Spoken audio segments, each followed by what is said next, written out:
I took on the Vaduz challenge, which is possibly the single hardest challenge in Football Manager. Quite a lot of things happened during my time in Liechtenstein. I've discovered a proper meta tactic, brought in and developed an insane new wonder kit, or discovered an almost game-breaking glitch that nearly made me stop the challenge right on the spot, among many more things that happened in this challenge. So sit back, relax, and join me on a journey and a half to the capital city of Liechtenstein.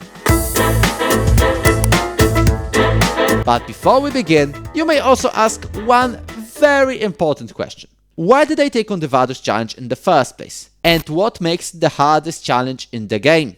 Well, Liechtenstein is a tiny country sandwiched between Switzerland from the west and Austria from the east. There are only 40,000 people living here, albeit mostly crazy rich ones, and the biggest town is not the capital city of Vaduz, who are second with just 6,000 people. It's Shan, with 6,250 people. You can tell how tiny this place is. Liechtenstein is also a very rich country, and football is not the biggest of their concerns. Therefore, excluding any reserve teams, there are only 7 clubs in Liechtenstein. Therefore, they don't even have their own domestic league. Therefore, every single of these clubs is a part of the Swiss league system, and every single of those 7 clubs plays in the regional or local leagues. No, not quite. Vaduz is built different. They play in the second Swiss tier, even spent a couple of years in the top flight, and are available in the base game. Great! So now we just find a way to walk the Swiss league, qualify to the Champions League, and win it within 5 to 7 years. If only it would be that easy. Every team from Liechtenstein is considered a guest. Therefore, even if we win the Swiss league with Vaduz, we will be considered the league champions, but not the Swiss champions. Therefore, we cannot steal any European slots from the likes of FC Basel, Grasshopper Zurich, or BSC Young Boys Bern. The only way for us to qualify for Europe is to win a small tournament called the Liechtenstein Football Cup. It will give us a chance to take part in the first or second of 4 qualifying rounds of the Conference League, the third tier of European football. If you want to go to the Europa League, we have to win the Conference League first. And if you want to go to the Champions League, you guessed it, we have to win the Europa League first. And if we fail to win at any point, we go back all the way to the early qualifying rounds of the Conference League. Are you catching up with me right now? Me neither. So it's best for all of us that I stop talking and just jump into the game. I immediately felt welcomed in the capital city of Liechtenstein. The goals I've been given for this season are also within reach. We have to finish the second Swiss league in the top half and try our best in the Conference League. But I want a bit more. I want to get promoted to the top flight as fast as possible, and maybe even reach the Conference League stage this season if we're lucky. I also discovered all of the other clubs from our tiny country are affiliated with us, which makes winning the Liechtenstein Cup just a little bit easier. But we'll go onto the pitch later. First, we have to prepare. And so, let's meet our team. And the very first thing I've noticed is that in our amateur team, we've got a 48-year-old. What a dedication from Igor Manojlovic. His 38-year-old countryman Milan Gajic could learn from him, although he is moving to the first team and Igor does not. Milan will be joined by this 17-year-old left back Jonas Verling, who is the most talented in the under-23s. But what about our best players? Those in the first team. Our team is a bunch of roughly equally talented players, all either entering or during their prime. Out of the bunch, the best one seems to be Ayo Akinola, a dynamic forward. He will be supported by our creative outlet, Stefan Ziller. At the back, we will be protected by a German Luka Mak and a strong Albanian Denis Simani. Our most talented player is another defender, Mishej Beli. He's an all-rounded player and our right back for hopefully many more years to come. We also have some immediate support in the form of loanees. Ronaldo Dantas Fernandes from Luzern, Florian Hoxa from Grasshopper Zurich, and another attacking midfielder, Nevio Di Giusto from FC Zurich. I met the players hours after arriving at the club, introduced myself, and they were like, "We do not care." Exactly like the press. And now, there is one important question in mind. How will our team play? What is the tactic? Say hello to a 4-3-3 with a holding midfielder. It's a gegenpressing counter-attacking tactic, which helps use Akinola's pace and Dantosh's creativity.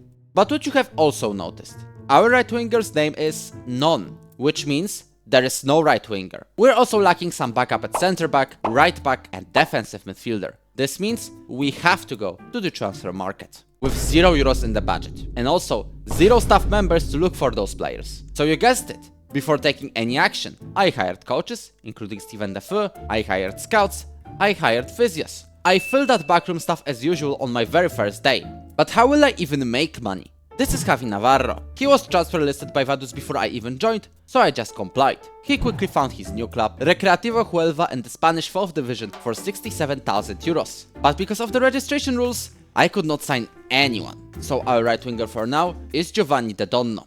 Now, it's finally time to start our season. Officially, our goal is to just finish in the top half and play the best football we can in Europe. But my plans, as you know, are a bit different. In the very first season, I want to win promotion and maybe qualify to the league stage of the Conference League. And the Conference League is where we'll begin. We start in the second qualifying round, and our first opponents are Torpedo Kutaisi from Georgia. Dantas Fernandez finds Belly on the right wing. He can make a cross, he dribbles past the opponent and tries to score it by himself, and finally a third rebound finds the goal. Ziller, Akinola, brilliant sequence, Akinola finds space off the crossbar. Więc Gudushauri gets past our left back Hoxa, and this volley finds the net. It's 2-1. The Georgians are looking for an equalizer, and Andrich is on a 1v1, makes a strike, top corner. Not looking that good anymore. Didonno is injured. Yet another injury. Are you serious? Are you being serious at this point? And we're ending this with a draw,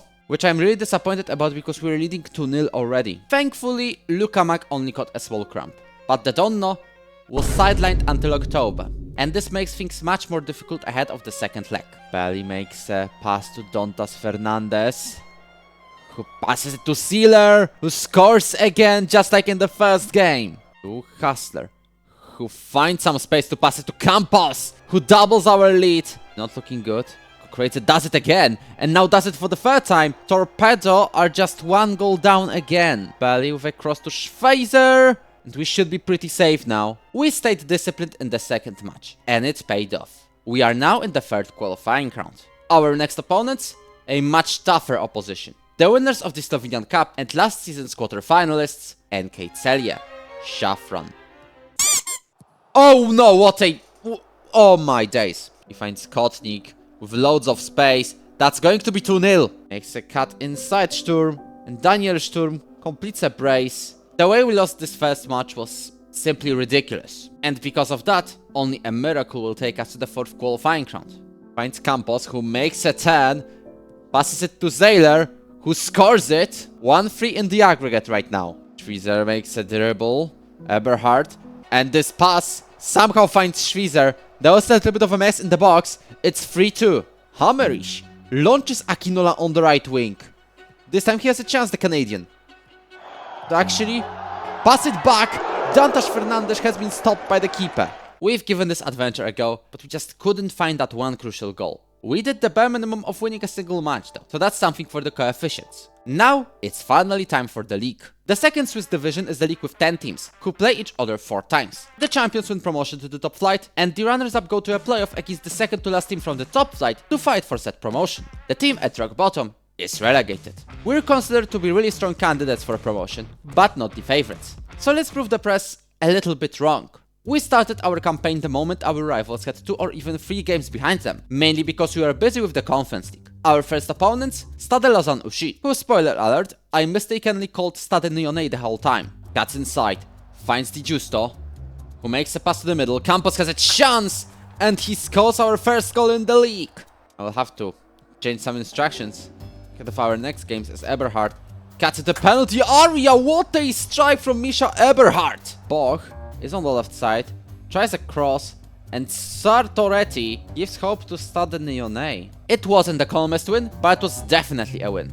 And also the only win at the start of the season, because we lost every game after the debut. We were scoring goals, but it doesn't matter when we concede much more. So after 5 matches, our situation is terrible. We were 9th out of 10 teams with only 3 points. I had to do something to prevent a further downfall. And so, I called a team meeting, where we came to the conclusion we've all been rubbish. I also tried to loan Mauricio Williman from Luzern to replace Gasser. However, if you thought winning the Champions League was hard enough, for some reason, the Swiss clubs count as foreign when you loan someone from them, and we already had all 3 slots filled, so I decided to sign him permanently for 150,000 euros. With this new signing, we took on rock bottom Stade Lyonnais and conceded very quickly. We also showed we cannot convert any chances until the 50th minute when Angelo Campos scored the penalty. And then Lukamak got a red card. Just brilliant. 66 minutes in, we hit the crossbar, and to make things even worse, we conceded after a counter. We had a massive advantage in the match stats, but I'm not surprised we lost, when we just gave the ball away like this a lot of times, and it led to the inevitable. We reached the rock bottom. Literally, we were last. What am I even meant to do? At this point, the only future meant for me is a sacking. One of our biggest disappointments of this season so far is Ayo Akinola, who keeps on failing to deliver. So adding on the fact he wanted a wage way out of reach during contract negotiations and he would dismantle our dressing room if offered to other teams, I could only bench him. The next change was the formation. I moved to a 4-2-3-1, hoping that solidifying our defense with one more player will prevent us from losing more goals. Against AC Bellinzona, this change seemed to work. Angelo Campos scored a brace, which gave us our second win this season. Against Neuchâtel Xamax, we conceded 4 minutes in, and then again in the 38th minute. I thought this game was over, so I decided to simulate the rest of it, and this happened. Now, I thought we could fight back in the league. I believed we could sort ourselves together. And then we lost to semi-professional Etoile Carouge, and Bellinzona got revenge on us. At the end of September, we were no longer last. That's good news. The bad news is we're 8th, and far away from the promotion race. And then we lost to Stade Lyonnais again. So I again called the team meeting, again said our form is a disaster, and we again lost, this time to Rapperswil. We were officially under pressure of getting sacked. Not a meeting just yet, only this press article. But it was real now. We had to get a breakthrough. Against Stade Lausanne Ouchy, we finally returned to winning ways, with a controlled 2-0 win. We then took on the leaders FC Ville, and despite conceding first, we turned the result around with 2 headers and a goal to an empty net. Another promotion candidates, FC Ara, were next, and we salvaged a respectable 2-2 draw. But the mid-table Everton was a 1-0 loss. At least, Neuchâtel Xamax ended with a 0-0 draw, and we finished our first half of the season with a 4-2 win over Etoile Carouge. With it, we entered the winter break in 8th place. Still very low, but a recent streak of slightly better results gives us hope. The hope that we will fight for something in the second half of this campaign. And to do that, we have to make a slight rebuild. These are the players that were running out of contracts, and I was going to let go all of them. Apart from Eloni Florian Hoxa, who signed a permanent deal with us before going back to Grasshopper. Ayo Akinola's form did not improve that much, and the board noticed, so I told them I'll keep benching Ayo. But what I found out is that I won't be able to make a rebuild, due to this tiny little rule that won't let me free up the space. The only players I can get are those under 20 years of age and trained in Switzerland. One of those players is Agon Rexay, a right winger we loaned in from FC Basel, and also the only transfer I made this window. So the best thing to do now is to return to action. We played our first match against AC Bellinzona, and I must take a small break to appreciate how beautiful the snow looks in this year's game. Like, it's absolutely stunning. Exactly like our winning goal. The good streak continued with another win, 3-1 over Stade Lyonnais. And if only it kept going. We only got 1 point in 4 games. Being demolished by Rapperswil and losing late winners to Stade Lyonnais and Ville probably means, unless we have a miracle in the next match days, our promotion chances are as good as over. We need a generational run to at least go up the table. So first, we played FC Arau, who are in 2nd place right now. And I just want to say, I don't know how, but we absolutely demolished them. Our striker Angelo Campos scored a brace and got an assist. Mauricio Villiman added a 4th, and coupled with a red card for Arauz Derbachi, we were on another level. Of course, there was a small lapse of concentration nearing the end, as we let in 2 goals. But overall, we achieved a spectacular win. And then we lost 2-0 to Everton. Now the situation in the table was still very similar. Just an 8th place, maybe a fight for 6th if we're lucky. But the press was already speculating my time is coming to an end. Am I going to get sacked and be forced to finish the series in the very first episode? I hope not. I just want to, finally get our act straight. Makes a cross to the near post. It gets to Campos, who scores 1-0. Janin back to Giandomenico. Giandomenico with a strike from left back. Deme gets the ball, and he's going to either tap in or finish this one. How did they miss it? For some reason, every time we get some hope, it turns into shambles. Why am I saying that? Because even though we took the lead over Etoile Carouge, we bottled it. At least, we then drew 3-3 to Bellinzona, with Campos scoring a hat-trick and also won 1-0 over Rapperswil. But with 6 games to go, we knew promotion was impossible. Our struggles, bottled wins and mistakes led us to this situation, and the best we can do is maybe fight for 5th place. And for the 5th place we fought, and obviously bottled it in the end, with losses to Xamax and Carouge. These two, in reverse order, also happened to finish in top 2, and Etoile Carouge somehow won the second Swiss league. We finished 6th, and although this result is way below of what I wanted, it's still an improvement compared to the start of our campaign. One man, and in fact the only man, I want to praise for this season is Angelo Campos. The Portuguese striker was our savior this season, as he played in 32 league games and scored 24 goals. This helped Angelo finish second in the top scoring charts, only 1 goal away from the award. We underperformed, and in the second season, if we want to get promoted, we have to make a huge rebuild. But there is one small competition we're also playing in. The one competition that defines this challenge, the Liechtenstein Cup. This is how FC Vaduz can win qualification for Europe every single season. There are only 7 teams in Liechtenstein, so to make things a little bit more interesting, B and even C teams are invited. In all honesty, I think they would be better off creating 1 or 3 teams just to be able to create a league. So, we start in the round of 16. We got past Treasen's second team, Eschen Mauren's first team, and Rugel's second team to find ourselves in the final against Sean's first squad. I didn't think it would be the case, but the Liechtenstein Cup can be our very first trophy in Football Manager 26. But you know what's bad news? Us conceding a goal. This is absolute disaster of a season. Guys, this time has a chance from a free kick. And he scores a wonderful strike! And the ball is cleared, and this is... I guess it's the extra time. Mac. Long shot. Brilliant. Treaser keeps going forward on the left side. He's looking for a tap-in, and Stefan Zieler scores the third goal. First ever trophy lift in Football Manager 26, and we're doing it from Liechtenstein. We won the Liechtenstein Cup, even though I'm absolutely unhappy about how it went.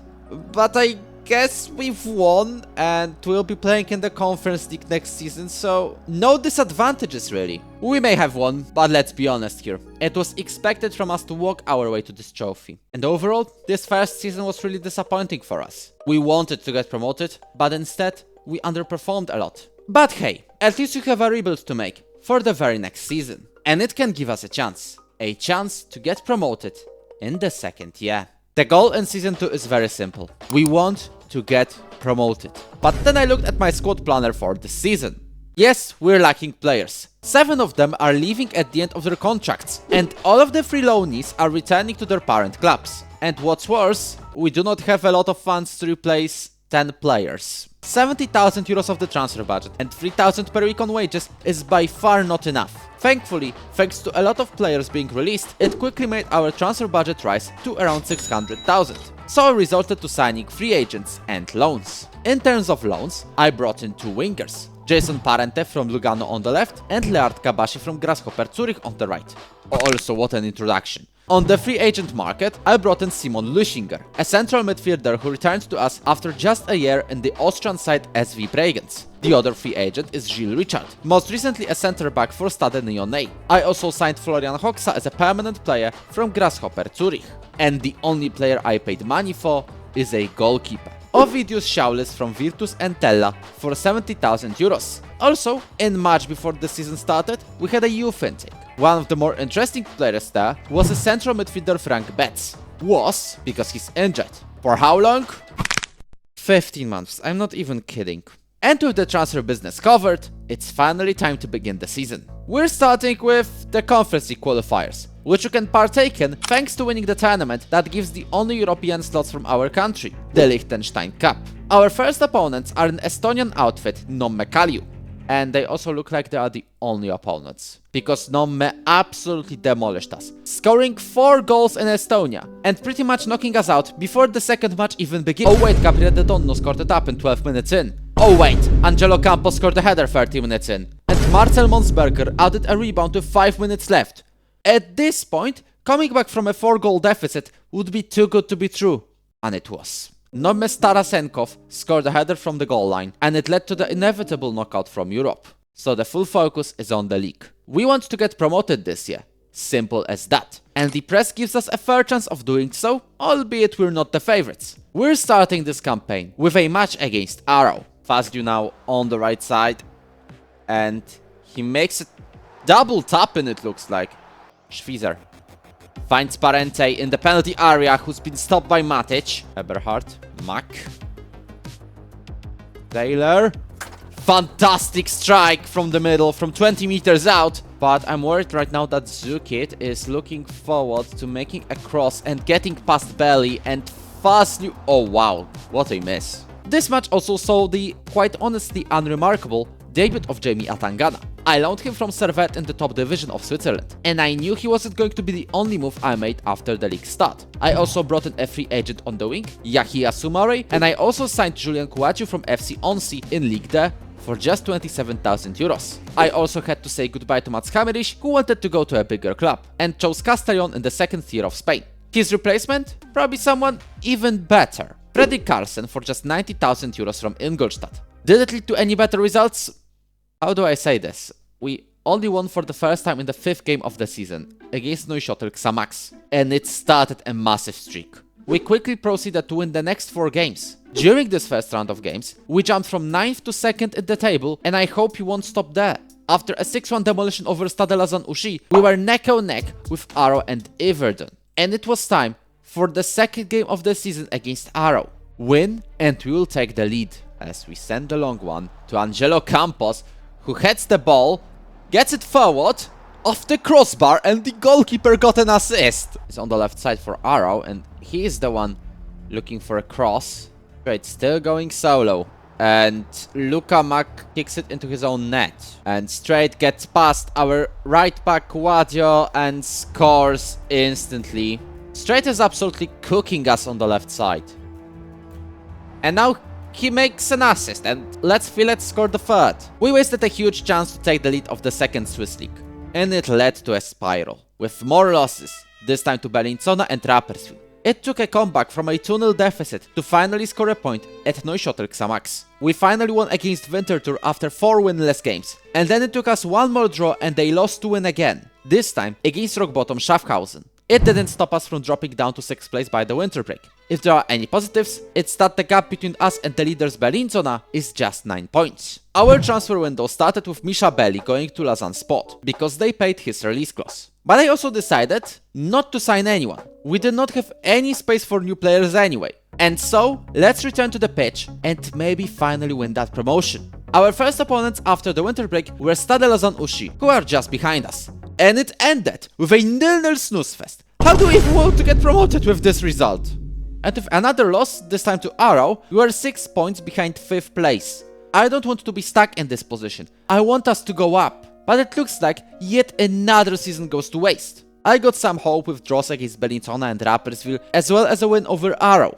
But then we got thrashed 4-0 by Neuchâtel. We're not getting promoted this year. We won 2 games in the next 4, and with just 8 matches left, we're 6th. Far away from any promotion hopes. It was a season that started so well for us. We honestly thought we had a chance of getting promoted. But after the loss to Arrow, it all fell apart. We stupidly lost multiple games, and we never even got a chance to repeat our initial winning streak. At least this time around, we ended the season on a high note, with 3 wins and a draw in the final 4 games. This somehow helped us go up the table, as we overtook Bellinzona and ultimately finished 5th. But this is not the only news we got at the end of this season. Yes, the board thought it is an amazing idea to become semi-professional. This is exactly what we needed for promotion. Yes, fantastic job. Congratulations, the board of FC Vaduz. I obviously requested to revert this abysmal decision, and they told me I'm wasting their time. But let's stay a little bit more positive for a moment. I don't want to complain all the time. Instead, I want to praise 3 players in particular. First is the loanee Jamie Atangana, who scored 17 league goals throughout this season. Second is Stefan Zieler. With 11 goals and 4 assists, he directed our play throughout this campaign. And third is Yahia Soumare, who could play practically anywhere, but was mostly deployed on the wing. From there, I think 8 goals and 6 assists in 24 games is a decent record. And now, let's hope we can still get promoted next year, despite those, quite admittedly, enormous setbacks. I'll be honest with you here. If we don't get promoted this season, I'm afraid we'll be stuck in the 2nd division for eternity. So yes, you guessed it, I want to get promoted. I do not care that we're semi-professional. So with a new contract for us secured, let's do a semi-professional rebuild. I started by letting 4 players go. We also said goodbye to Leon Shafran, who left for Lyon. I also sorted out 3 departures. Gabriele De Donno went to Artis Brno in Czechia, his brother Jonathan joined Neuchâtel Xamax, and Liridon Berisha joined Kongsvinger in Norway. and the only real options for us this year were loans. First was Leon Miftari, a defensive midfielder from Basel, alongside his teammate, a forward Giacomo Colotto. Then I brought in Dylan Munro from Zurich on the wing. I also managed to sign the free agent Lucas Maronier at right back. This rebuild was so hard that I decided that, you know what? I'll just give our two youngsters, Rainer Breidenbach and Lukas Gitz, a proper chance in the first team, because it cannot get any worse. As usual, we're starting with the Conference League. This time, we have a real chance of at least going through the first qualifying round, as our opponents there are Fola Esch of Luxembourg. We demolished them 6-0 in the first match, and it was more than enough to go to the second round, despite drawing Fola in the second leg. Vojvodina from Serbia and the second qualifying round was next. However, it's a bit tougher opponent. Yes, they scored from a free kick 14 minutes in, and they tap in 5 minutes later, but that's all they could do in Novi Sad. So when they came to our ground, I told our players about the home advantage and that we can fight back.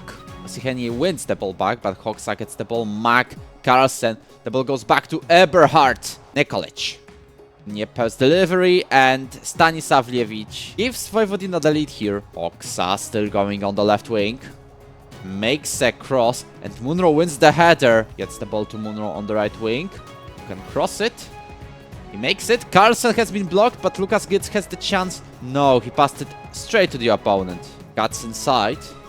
Still going. Luka Mack tries to win the ball back, but it goes to Velichkovic. It's free. This match is basically what happened during the second season. We've got plenty of chances. We didn't convert them, and ultimately we lost promotion in the second season, and today it's happened again, but in Europe. This time around, we are one of the favorites to win promotion. Not just contenders, the favorites. I swear if we don't make it this time around, I'll just be mad. We kicked off this season against newly promoted SC Cham, and we cannot even win against them. It was a 1-1 draw. How are we meant to win promotion when we play like this? What's worse, our lonely Dylan Munro walked onto the pitch at half-time and straight up got injured. Perfect. If you thought this was the end of the bad news, think again. We only achieved our first win in the 4th matchday against Winterthur, after which losses against Iverdon and Neuchâtel followed. Thankfully, September was a bit different, as we won 3 matches out of 4, only losing out to the leaders Stade Lausanne Ushi. Before the first international break, we climbed our way to 5th. Of course, it's nowhere near what we want, but the positive results from the last month give us hope.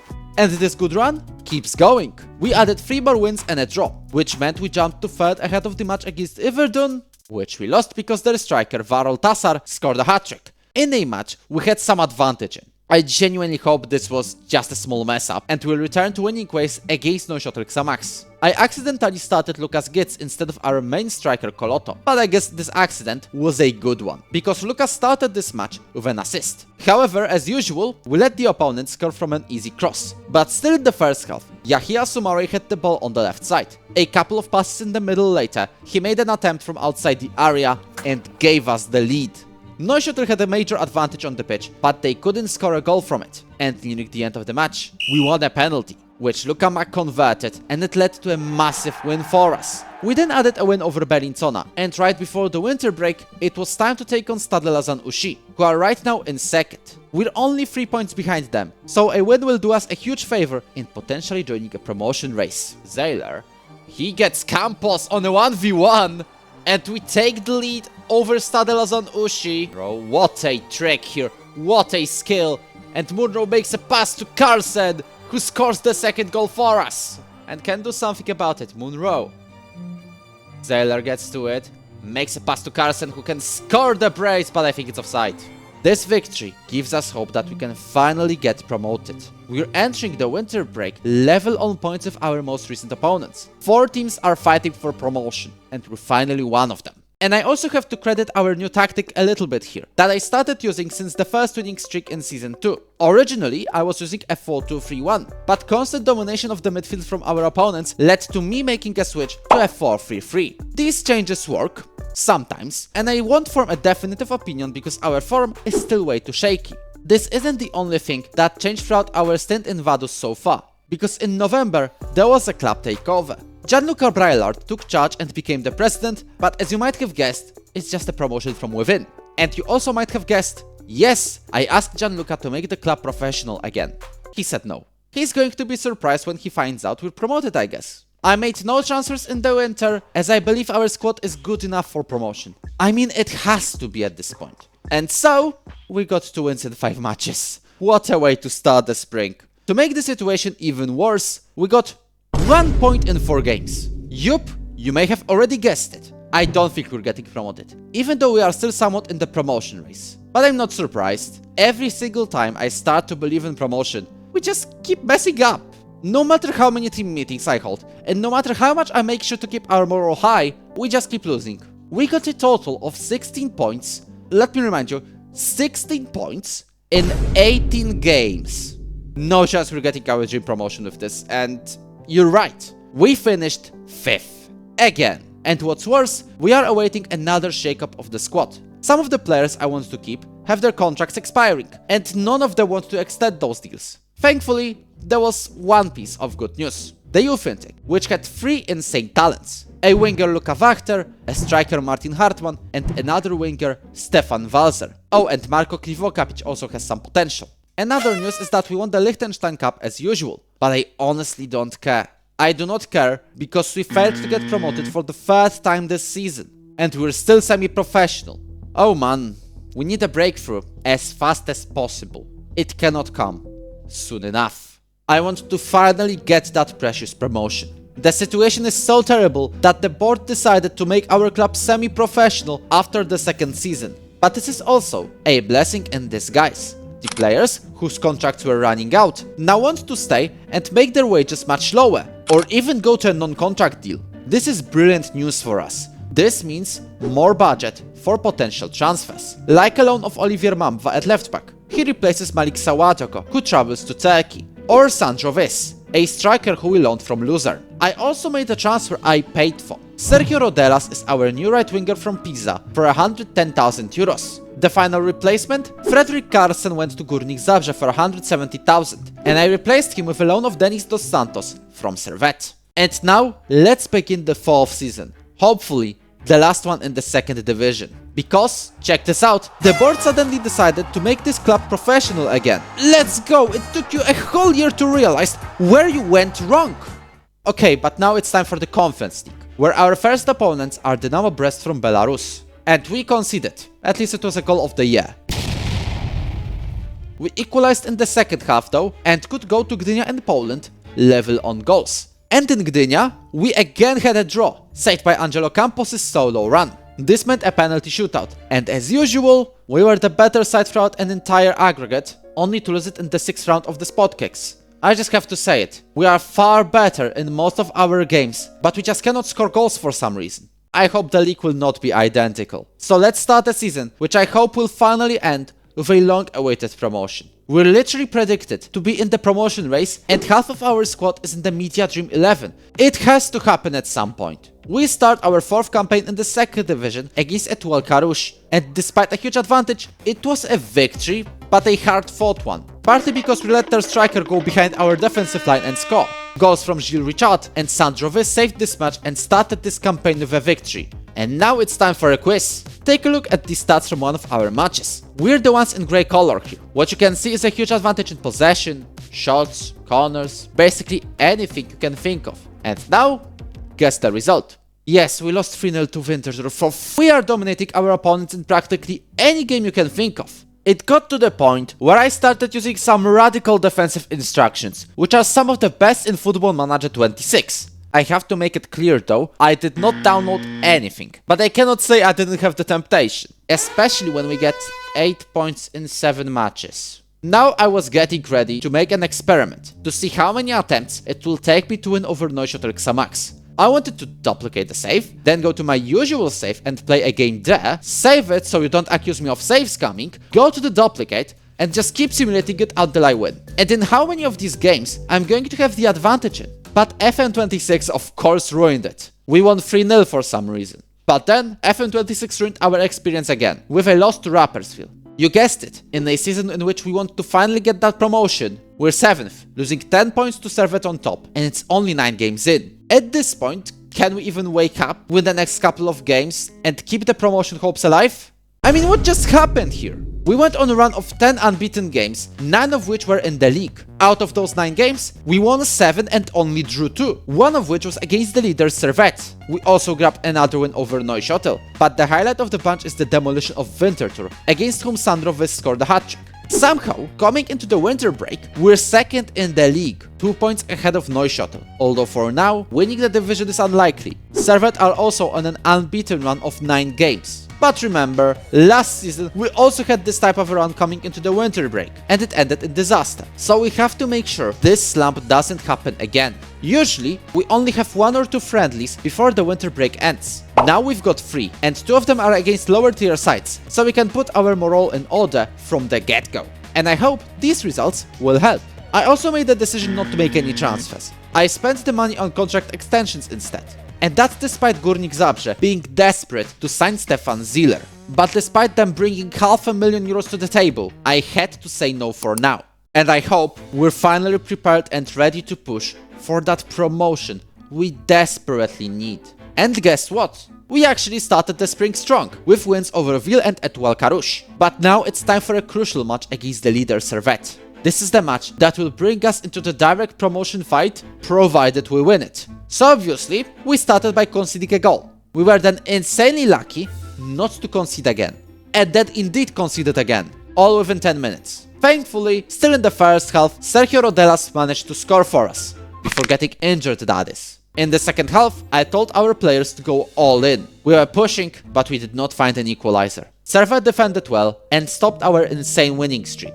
But they did not stop our form, because we then just kept winning. Etoile Carouge, Chaume, Bielbienne were all wins. But what about other teams thinking about that promotion? Arau, Angelo Campos scores a brace to turn this game around. Winterthur, a total domination as we scored 4 goals. Neuchâtel Xamax, Sandro Wyss scores a double to give us a huge win. With just 9 games to go, something is finally happening. We're second, and although Servette has a game in hand, we're currently level on points. But we need to stay focused. The promotion is properly on the cards for the first time in this save, and we cannot let it slip again. We first played Rapperswil and comfortably won 2-0, but just 2 days later, we got some huge news. Neuchâtel Xamax won 4-2 over Servette, and it meant that even if Servette won their game in hand, we'll be level on points. We realized we're in the fight for the first place, but I still had to ensure our players are not letting their thoughts carry them away. Unless you're Luka Maronier, because despite the fact he played in all but 1 game this year, he's unhappy about his playing time. Or Florian Hoxa, who missed 2 games and also complained about his playing time, and also wants a transfer. Or our set-piece coach, who wants to retire after this season. Bro, you're 34 years old! Anyway, after the March international break, we won 3-2 over Ville.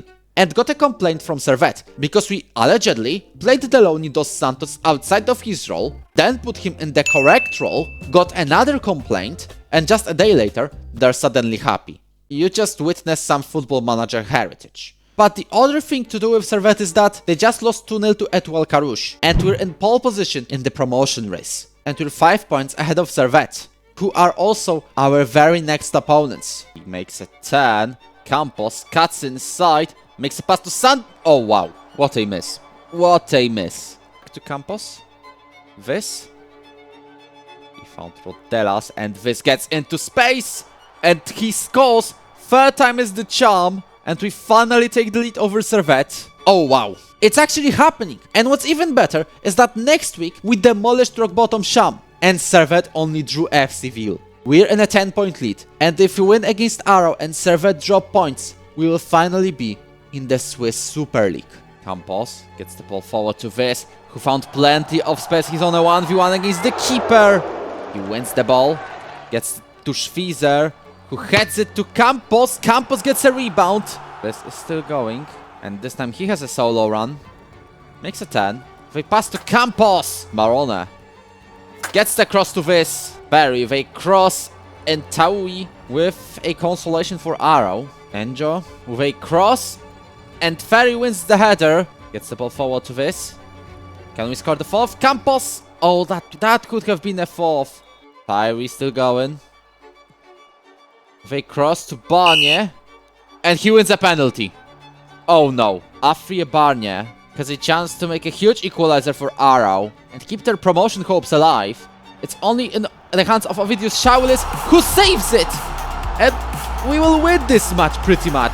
Ovidius Šaulis, a hero, saves a penalty in the 93rd minute and to keep the 10-point gap over Servette. I can't believe it. We may actually do it. We are a single match away from finally getting promoted. All we have to do is to win one more game. Against 9th place Bielbienne. They pass to Kouadiou on the right. He delivers a cross and Ziller, after a deflection, scores an opening goal. Breidenbach to Kouadiou. Makes a pass to Ziller, and this time Ziller scores for Proper. Campos. They ball to Ziller, who wins a penalty. Campos gets a goal. Ziller passes it to Schwiezer, and that's 4. He's about to deliver a cross here. Or pass it back to Maurer. Wow, what a strike! Honestly, to deliver a cross to the near post. Sumari wins the header. Kouadiou gets to the rebound. That's the 5th goal. And after 4 seasons, after what felt like an eternity, we finally did it. It took way too long.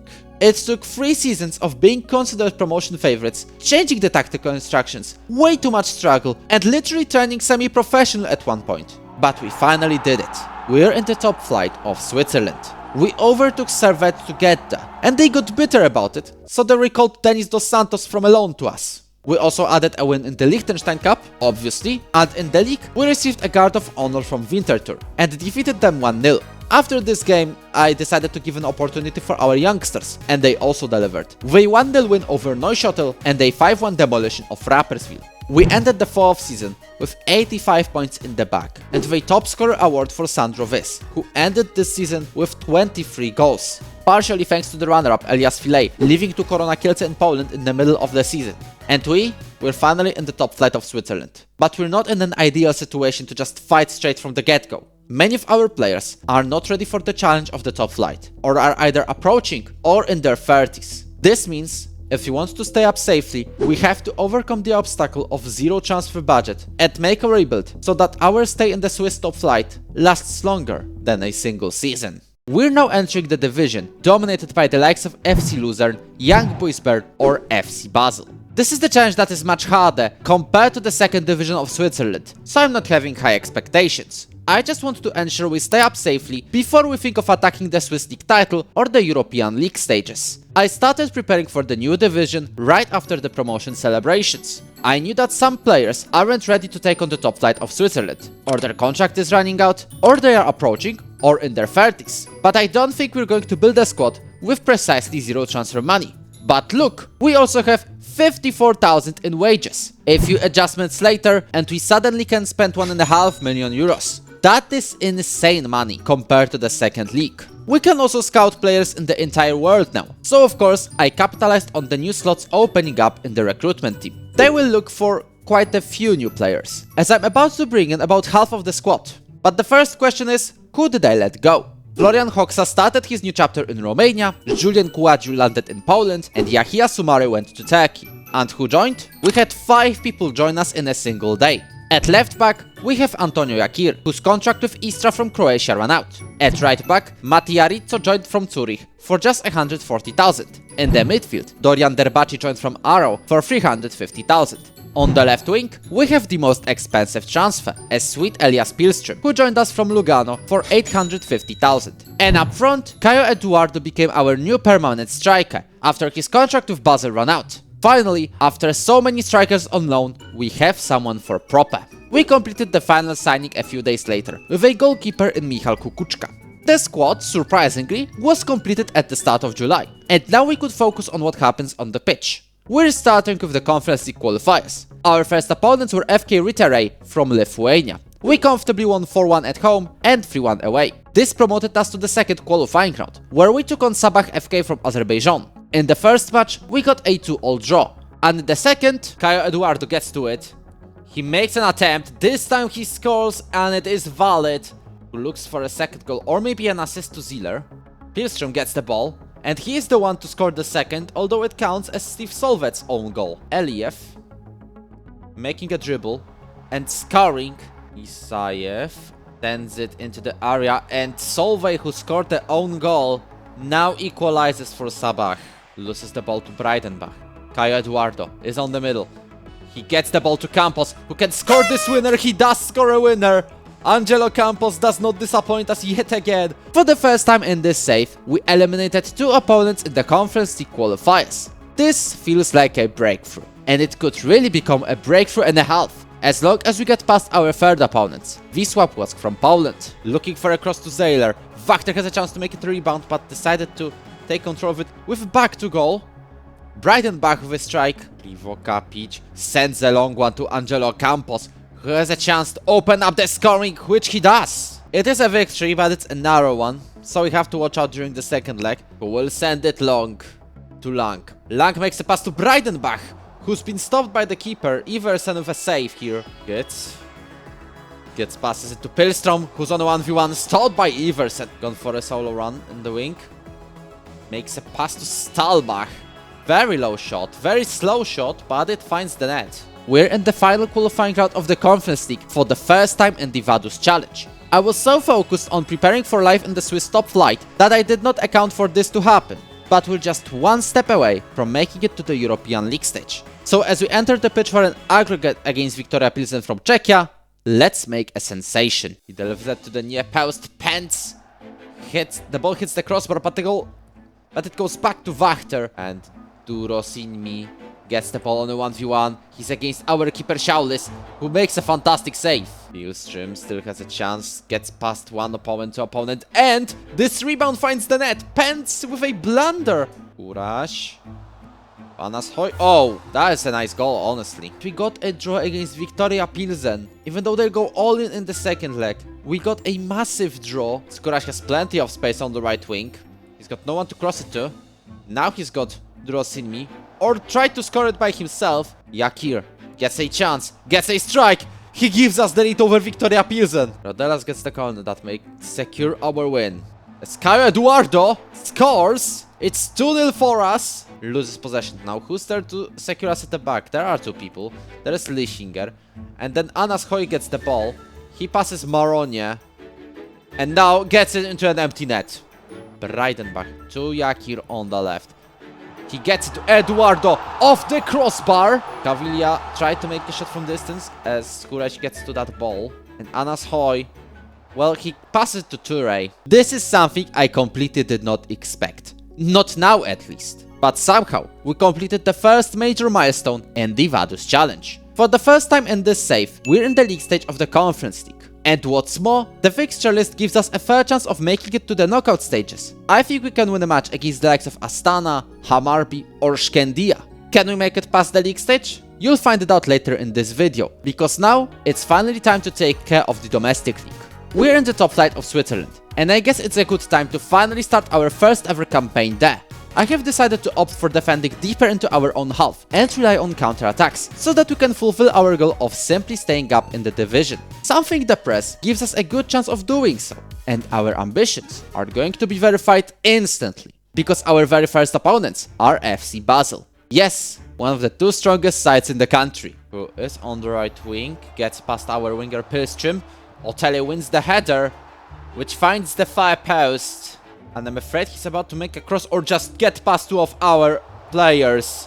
Gets the ball from behind, has the chance to score it, hits the post, and no way!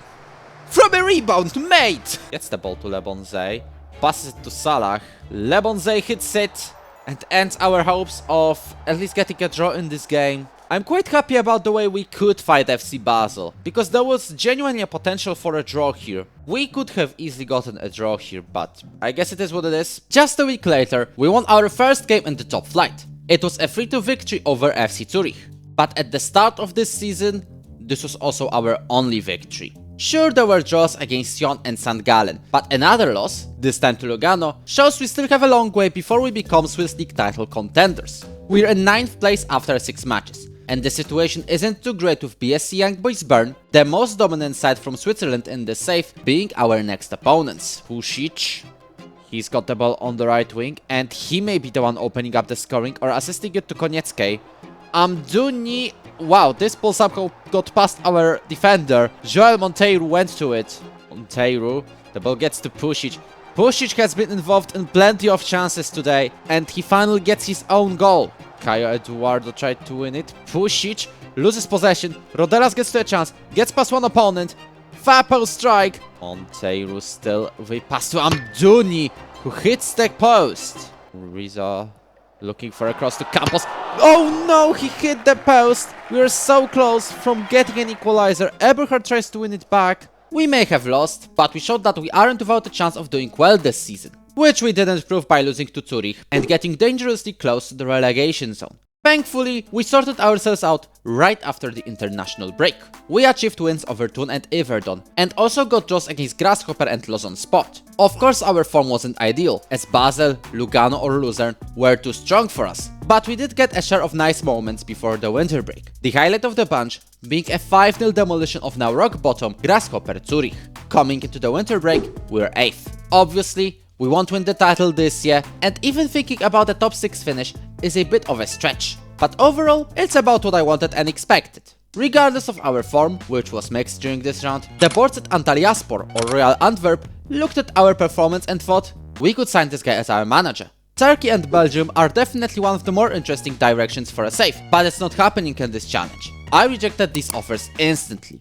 With the winter break in the league, it's time to look at what happened in Europe. We made a sensational run to the Conference League stage, which, fun fact, is not the first time Vaduz will play in this stage. They already made it there in 2022, even getting 2 draws in the group. We've got a fixture list that gives us a chance of making it to the knockouts, and we're kicking it off with a home match against Hammarby. Majed, with a pass to Istrom, and a 1-2 from them ends up in our net. There is a mess in Hammarby's area now. Rodelas makes a cut inside. Zayler gets to it. Corner.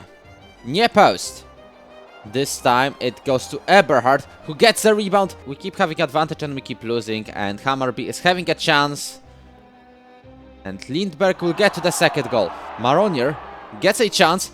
Maybe he will show us how to score, because he does. Unfortunately, we haven't found an equalizer. Again, wasted opportunities led to this. Unfortunately, the losing streak in Europe continued. Dynamo Kiev dominated on their own pitch, and it's quite surprising we only ended with 2 goals in our own net. What's also surprising is that we couldn't get past Skendia, who only needed 1 goal to defeat us. But if you thought this was it in this competition, think again.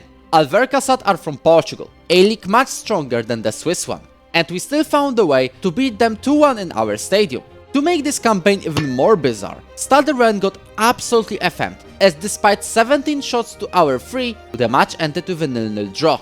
This means, with just 1 match left in the league stage, we still have an outside chance of crossing yet another milestone in this challenge. As long as we win against FC Astana from Kazakhstan and the results elsewhere go our way, we may go to the knockouts. Let's see, pass to Maronier. Maronier is on the right.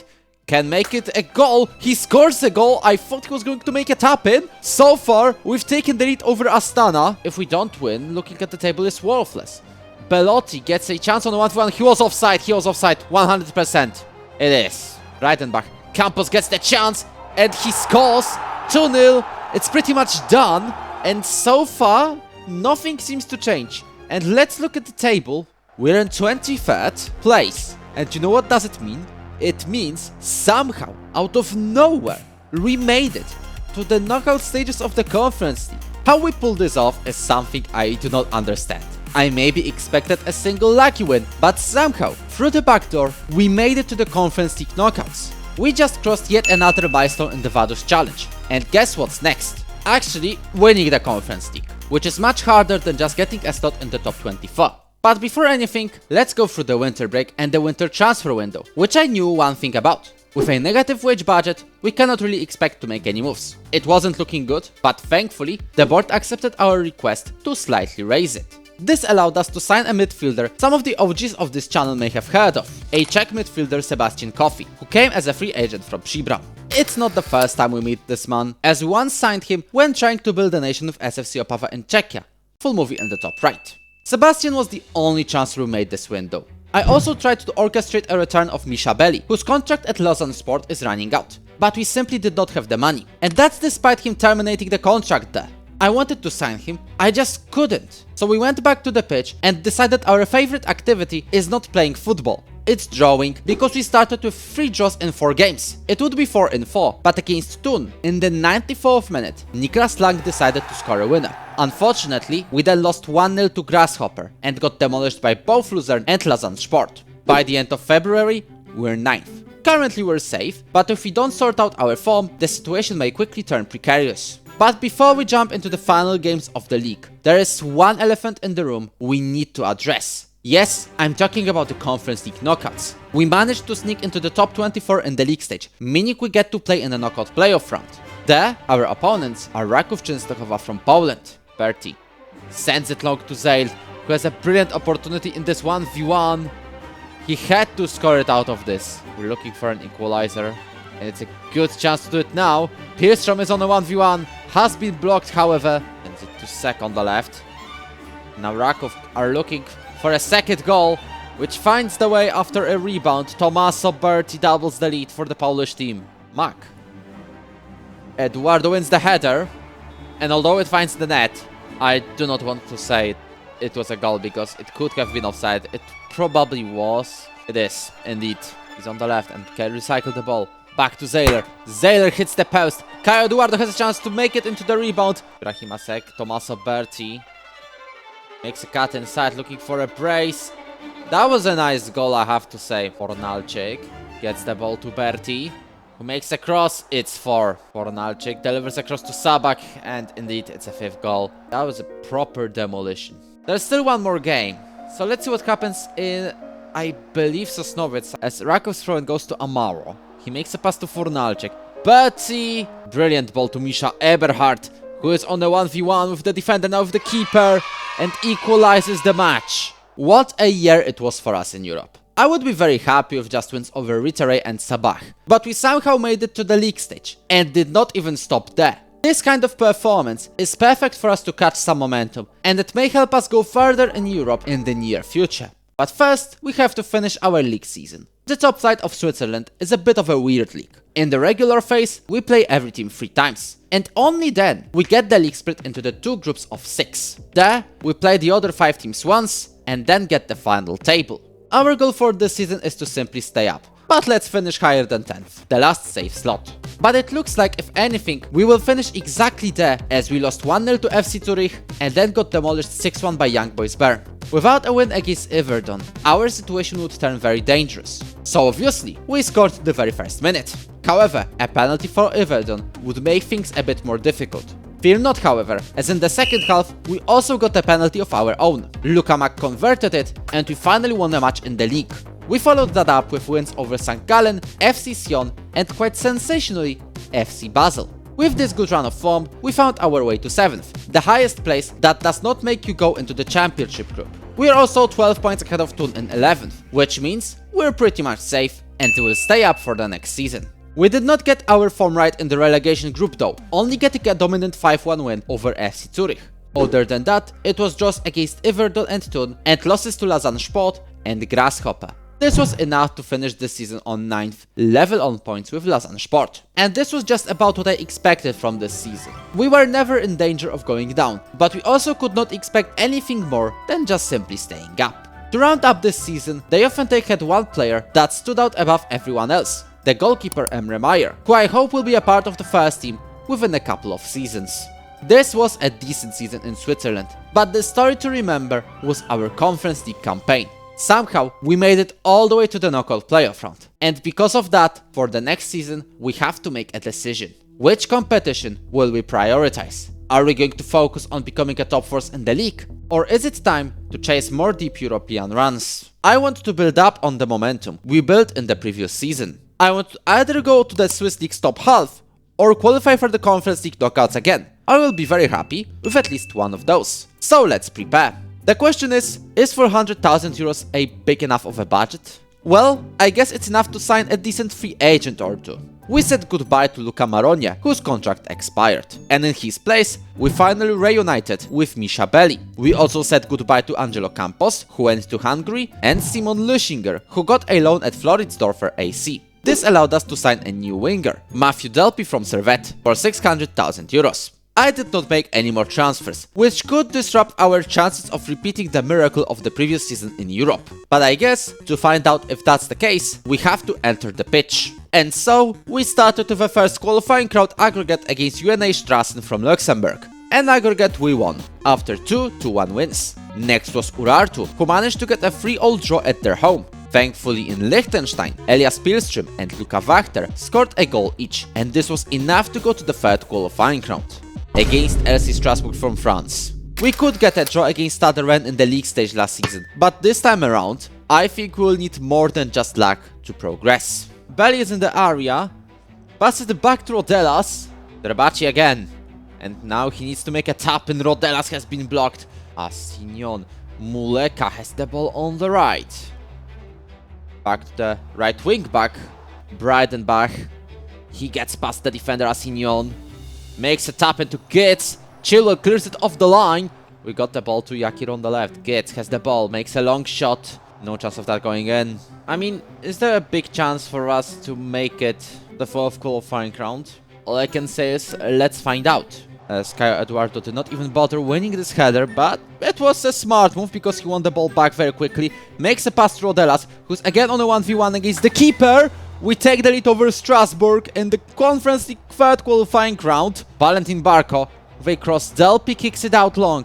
Gitz does not get to the ball. Caio Enrique back to Barco. Goalkeeper is already back in his goal. Muleka wins the header. I sort of expected it. There were 3 minutes of stoppage time. It's the fourth one already. Fifth one is ticking. Eberhard. Long cross. Gitz wins the header. Delpy gets the ball. Back to Eberhard. Just get it to the penalty area. There is no time. And Simon Schmid kicks it out for extra time, for some reason. Coffee wins the ball back. And now sends the ball to Hartmann, who's on a 1v1 against the keeper. Can a youngster give us the lead? He does!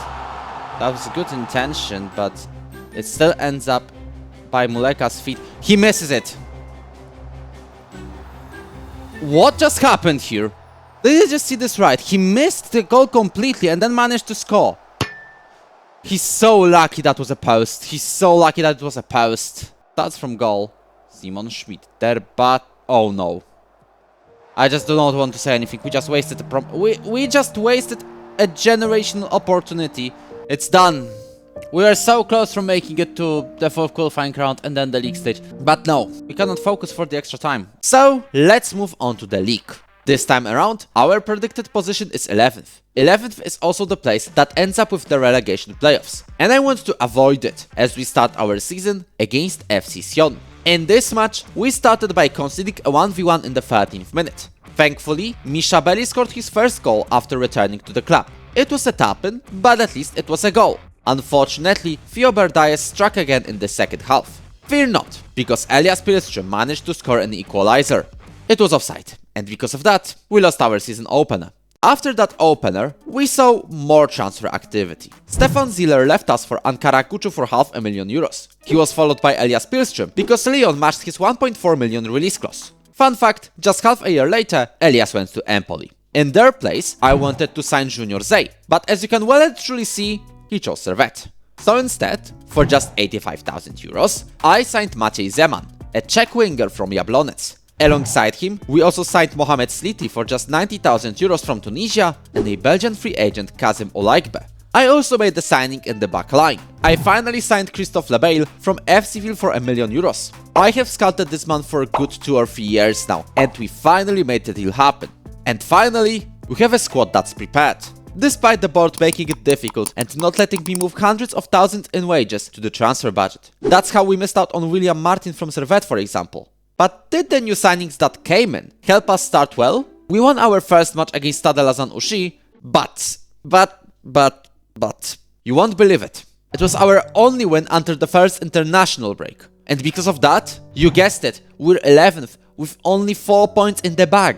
Thankfully, things improved very slightly as the season went on. We could achieve wins over Sion and Lausanne Sport and even scrape a draw at Young Boys Bern. This led to a bizarre situation where after 15 games, we were 8th and ahead of the rock bottom Grasshopper on goal difference. The recurring theme of all those matches was the fact we just could not score and we were taking some shots way too hastily. It only amplified against Grasshopper Zurich, against whom Luka Mak missed a penalty. and only Lang's long shot saved the result. Another win followed, 3-1 against Luzern, and it means that coming into the winter break, we're still 8th. Although I think Stade Ushi will get ahead of us with a game in hand. We have to make sure that we can stay up safely this season. That's why I started the winter by signing another Czech player the OGs of this channel may have heard of, Szczepan Halupek, whose contract with Sigma Olomouc ran out. He is going to replace Mauricio Williman, whose contract was running out, and so he decided to continue his career in China. Halupek started his first match against St. Gallen on the bench.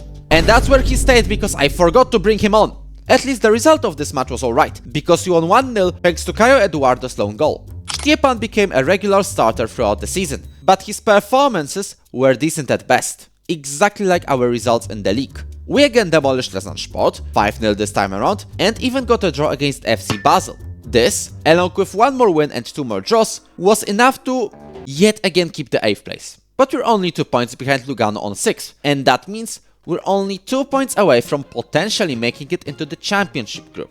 Can we get there? Let's find out. First, we took a win against Stade Ushi. Then, we also took the lead against St. Gallen, only to let Nevio Scherer score a brace. A 95th minute winner against 2nd place loser gave us some hope, but we just couldn't follow it up with draws versus Sion and Servette. Despite a win against Lugano, we did not do enough to qualify for the championship group. We finished the regular season on 7th, just behind Lugano. We're clear from any danger of going down, and despite a difficult start, as well as failing to get any of our goals for the season, I think this season was alright. 4 wins and a draw in the final 5 games solidified our final position. We were by far the best in the relegation group and finished with 56 points. This shows we have the potential to attack higher places this season. I genuinely hope something clicked in our minds. I believe that this fine form nearing the end of the season is not just temporary. I believe it's a sign of things to come. It's time to keep taking those steps forward. The championship group in the league and the league stage of the Conference League are both within our reach. So as we do it before every season, let's build the team. Which we kind of need to, even with only 233,000 euros in the bank. First question, who left us? For just 27,000 euros, Ovidius Šaulis became a backup keeper at Napoli. 2 other players went to Lokeren in Belgium, Mattia Rizzo and Misha Eberhard, for a total of 260,000. Sergio Rodelas joined Larissa in Greece, and Lukas Gitz traveled to Korona Kielce in Poland. Michał Kukuczka found a new home in Sigma Olomouc. He was going to leave on a free transfer after this season anyway, so I decided to cash in when I had the chance. And now, who did we sign? I started with 2 bargain deals. One is the right back Maxim Duhut, who joined us from freshly relegated Servette for just 110,000. The other is Slobodan Pechar, who joined for just 51,000 from Neuchâtel Xamax, who failed to get promoted. I also extended our Czech group in the squad with a goalkeeper Szymon Tafat, who joined for €1 million from Baník Ostrava. On the right wing, I made a loan from Monaco. Etienne Jean-Baptiste joined us for this season for almost free, and the final transfer was also a loan. Senna van Elst joined us from AZ Alkmaar. Well, that is a rebuild if I've ever seen one. Let's see how our players fare in the pitch. The 2 most recent seasons in the Conference League put us in a historic position in Europe. We sneakily moved to 30th place in the rankings, but it's just a start for us. Guess why I'm telling you about this? Yes, we're in the Conference League, just like in every season. We started with a tie against Junes Desh, who we easily dealt with. But the next opponents were a much bigger challenge. I'm talking Botev Plovdiv from Bulgaria. At home, we won 2-0. Away, we almost were in trouble after Botev managed to score 2 in the first half, but our 3 goals fixed the situation and we progressed to the 3rd round. There, we took on Pogoń Szczecin from Poland. We played the first match away from home, where we took the 2-0 lead, only to bottle it and go to Liechtenstein level on goals. In our stadium though, Pogoń scored 2 goals and we could only respond with 1. You guessed it, that's it for our European adventure. But hey, at least we scored more points in the coefficient rankings compared to last year. Now we can fully focus on the league. How did we start our season in Switzerland? Every season, slowly but surely, the media predicts us to finish slightly higher in the table compared to last year. And that is the case before this season as well. And we had a weird start. We started with 3 draws and a loss to Sion, in a match where we took the lead at the very start. We only won for the first time in the 5th game, and it was an 8-2 demolition of FC Thun. That is something, I guess. Adding on a 1-0 win over FC Luzern, I have to say, we had a decent start. Coming into the first international break, we have a game in hand on the rest of the league, and we're still 7th with 9 points. This is a fantastic platform to build on, and if we can capitalize on our rising form, we may chase the top 6 finish, or maybe even fight for something better. We had 7 games in October and November. 1 was a win, 1 was a loss, and 5 were draws. We do love drawing, seriously. But there's a problem with that. We're not going up the table. However, we're only 1 point behind 6th Thun, and with a game in hand. So we just need to start scoring a bit more than our opponents. And thankfully, this happened before the winter break, because in the 6 games before Christmas, we got 0 draws. Yes, we lost to Young Boys, Zurich and Lausanne Sport, but on the other hand, Stade Lausanne Ushi, Thun and Luzern were all our wins. This led us to 7th. We're insanely stable this season, but I want you to pay attention to the gap in front. Yes, we're only 5 points behind 2nd place. In the winter break, the biggest news was a takeover, but that's just a promotion from within. What followed was a transfer window, with no transfers. Yes, our lineup is unchanged, and I guess it only made us better? We started with 3 wins in a row, over St. Gallen, Sion and Lugano. The rising star in our club now is Etienne Jean-Baptiste. Deloney from Monaco scored in all 3 games after the winter break, and he's looking to get some more. So of course, he did not score against Young Boys, as we lost 3-2.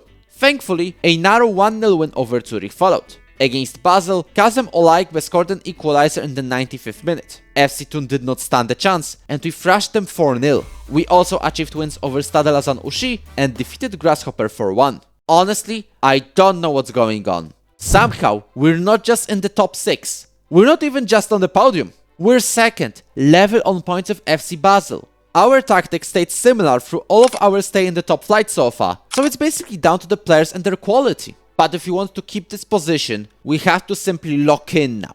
The title is near impossible to achieve this season, but I'll more than happily take that runner-up slot. With just 5 games to go in the regular season, Luzern are only 1 point behind us, and they're also our very next opponents. A win away will give us the breathing space we need in this podium fight in an already insane season. But Luzern were the ones starting out strong, with several shots from distance, a crossbar and a missed opportunity as well. However, the 5th time was the charm for them, and Alonso Vincent found the goal for Luzern. 60 minutes in, he scored again.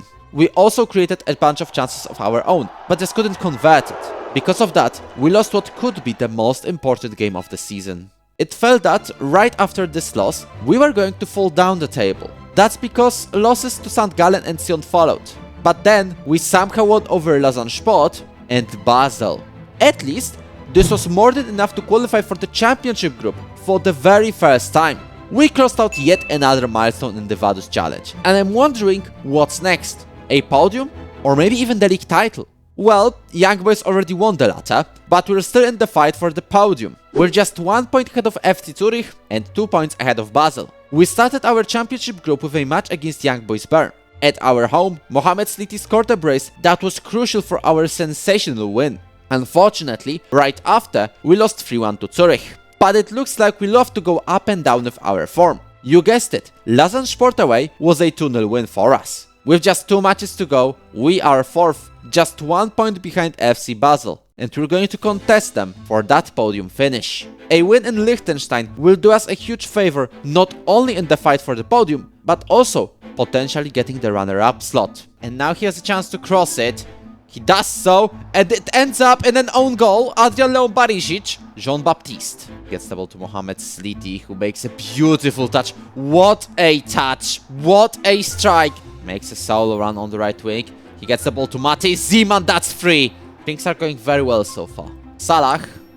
Sebastian Goma. Debaci. Look at the left side. Look at the left side. Look at how much space has our youngster Dibern got. Or Olaigbe, who takes a cross. Sliti wins the header. That's 4-1 for us. Or he makes a solo run. Pass it to Delpy, who scores the 5th. Cross from a throw-in. Dibern misses the header. Benny Traore scores the 2nd for Basel. This officially and truly is the best season in FC Vaduz's history. We can make it even better in the final match day. We're just 2 points behind Luzern in 2nd, and they're also our final opposition of this season. Oh, there's a header, and Sechkin wins it, scores for Luzern to the near post, hits the post, and it stands. No, it's not! Yak here, the ball is being cleared, but Halopek gets to it. There, Baci with a strike, hits the post, hits the crossbar. Loses possession because he did not realize he's being hit with the ball into his head. As Sliti is in 1v1 against the keeper. Shotty check. He gets it to Aguilar, who's on 1v1. He outran our defender. It's 1-0 for Luzern. And makes a pass to Delpy. Delpy is sending it to Hartmann, who's on 1v1 against the keeper. Halopek wins the ball, thankfully. Coffee has it passed to Delpy. Makes a pass to Hartmann. He scores an equalizer. This is huge. Carvena makes a pass to Aguilar. Oh no. Vincent makes a cut inside and ends our hopes once and for all. We achieved a historic result and a major milestone in the Vaduz challenge. For the first time ever, the club from this tiny country finished in the top 6 of the Swiss top flight. But honestly, I don't think we did as well as we could. We were only one match away from finishing second. However, it was still a massive season for us, and we have a front three to thank for this result. Mohamed Sliti scored 18 league goals this season, Maciej Zeman added 12, and Etienne Jean-Baptiste, who I started negotiating a contract with right after this season rounded up, scored 10 times. We just joined the top of the Swiss football, and for the next seasons of this challenge, our goal is to ensure we stay there. We showed that we can fight with Switzerland's best. Now it's time to prove it wasn't an accident. I want to go one step further this season and achieve a podium finish. If we can do that, I know that we'll also be able to play well in Europe. But with only 150,000 euros in the transfer budget, we cannot do a lot of business. So my priority was to extend plenty of contracts. Our first order of the transfer business was to let go Luka Mak. The captain's contract was running out and he didn't want to sign a new one. He chose to go to Winterthur and Niklas Lang became a new captain. The other man who wanted to leave was a striker Mohamed Sliti, who wanted to play with better players. He will get that opportunity with Mainz, as they paid his 2.2 million release clause. Dennis Bigman though could not expect a lot of playing time, so he will try to find it at Tarazona in Spain. On the opposite side, I wanted to make Etienne Jean-Baptiste move a permanent one, but Monaco extended his contract and forced the loan to end, only to immediately transfer Lestham. I did not sign him though. Instead, I chose Parfait Koulibaly from Zurich for 400,000 euros, half of what I'd pay for Etienne. I also got the opportunity to sign a free agent, a Slovenian midfielder Mateo Acimovic. And up front, my target was Vladislav Kralovic, but the Slovak international chose Antalyaspor. So instead, I settled for a Japanese striker from Slovan Liberec, Yuki Takashima, for 875,000. We did extremely well in the league last season. But can we show that it wasn't an accident? In the Conference League, we started with a tie against Crusaders from Northern Ireland, a tie we comfortably won. We then took on CSKA Sofia and absolutely thrashed them 6-1 at home. A 3-2 loss away did not change a thing as we progressed to the third round. There, we will attempt a revenge on Celje for an unsuccessful comeback from Season 1. In the first match, we won 3-2, and away, we drew 1-0. This helped us progress to the final round. There, we will play Larissa from Greece and meet our former player Sergio Rodelas. We have a real chance of progressing to the league stage for the second time in this challenge. Away from home, Matthew Delpy put the ball in the back of the net and in fact did it twice. And in Liechtenstein, we added 3 more goals. This means, for the second time in this save, we are at the Conference League group stage. However, this season's roster is absolutely stacked. Almost any team you can see here is a massive brand and has a chance of going to the latter stages. Despite that, our fixture list is pretty okay-ish. I do see us getting a slot in the knockouts, as long as we play our best. But the Conference League success came at a cost. At that cost is the start to our campaign in the Swiss League. On the one hand, we had a spectacular 5-1 win over Sion. On the other, Luzern and Basel still showed we're not among the teams in Switzerland just yet. We started our season in 6th place, with a game in hand. But the bad news is, we did not use the game in hand to our advantage. In fact, our form was outright terrible. 0 wins and a single draw in October resulted in us dropping to 11th. Yes, we're in the relegation zone. It's like, it cannot get any worse after such a great season we've had. Some of you have said in the comments I should now prioritize European football, but look at what does it to us. So, for the first time in years, I decided to slightly tweak our formation. I switched from a standard 4-3-3 and decided to let Mateo Acimovic become a second striker, hoping to use his finishing ability. Did it work? Well, against Zurich, Mateo used his new role to enter the penalty box and score after a mess. And later on, we won this match 4-1. In the second match at home, Mateo got injured and I had to sub him off. Thankfully, it wasn't anything serious. We still achieved a draw out of this game at least. And then I reverted back to the old 4-3-3 after we lost to Stade Lausanne Ushi. This gave a win over FC Sion. A further loss to Young Boys and a draw to Lugano meant that we're entering the winter break in the relegation playoffs. This is simply insane, and we really have to make sure we can bounce back right after the winter break. I hope that at least our Conference League campaign went a little bit better. Actually, let's find that out. This is the list of our opponents, and I genuinely think we have a chance of making it to the knockouts. However, our first opponents were the toughest ones. Famalicão from Portugal. Abdramane Konate scored an absolute screamer to give the Portuguese the lead 7 minutes in. However, Caio Eduardo won a header and equalized. Then, we again conceded. We tried fighting back in the second half, but couldn't convert the chances. Unlike Famalicão, whose left winger Soriso cut inside and ended our hopes of winning this match. Caio's second goal in the 92nd minute changed nothing, as we started our league stage with a loss. Unfortunately, we played the next games at the time we had a terrible run of form. So naturally, despite being the favorites against RFS Riga from Latvia, we lost 3-2 after a quite late penalty. Thankfully, we scraped a very important draw against Lech Poznań and then lost to Dynamo Batumi from Georgia. But in the usual football manager circumstances, we then thrashed Hajduk Split 3-0.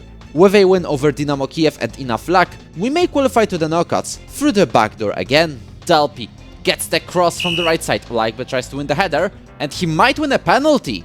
And now Kazem, insane season in the Conference League so far, and this time he scores the 12th goal in 14 matches, and I'm afraid this will end up with at least an opportunity for the hosts.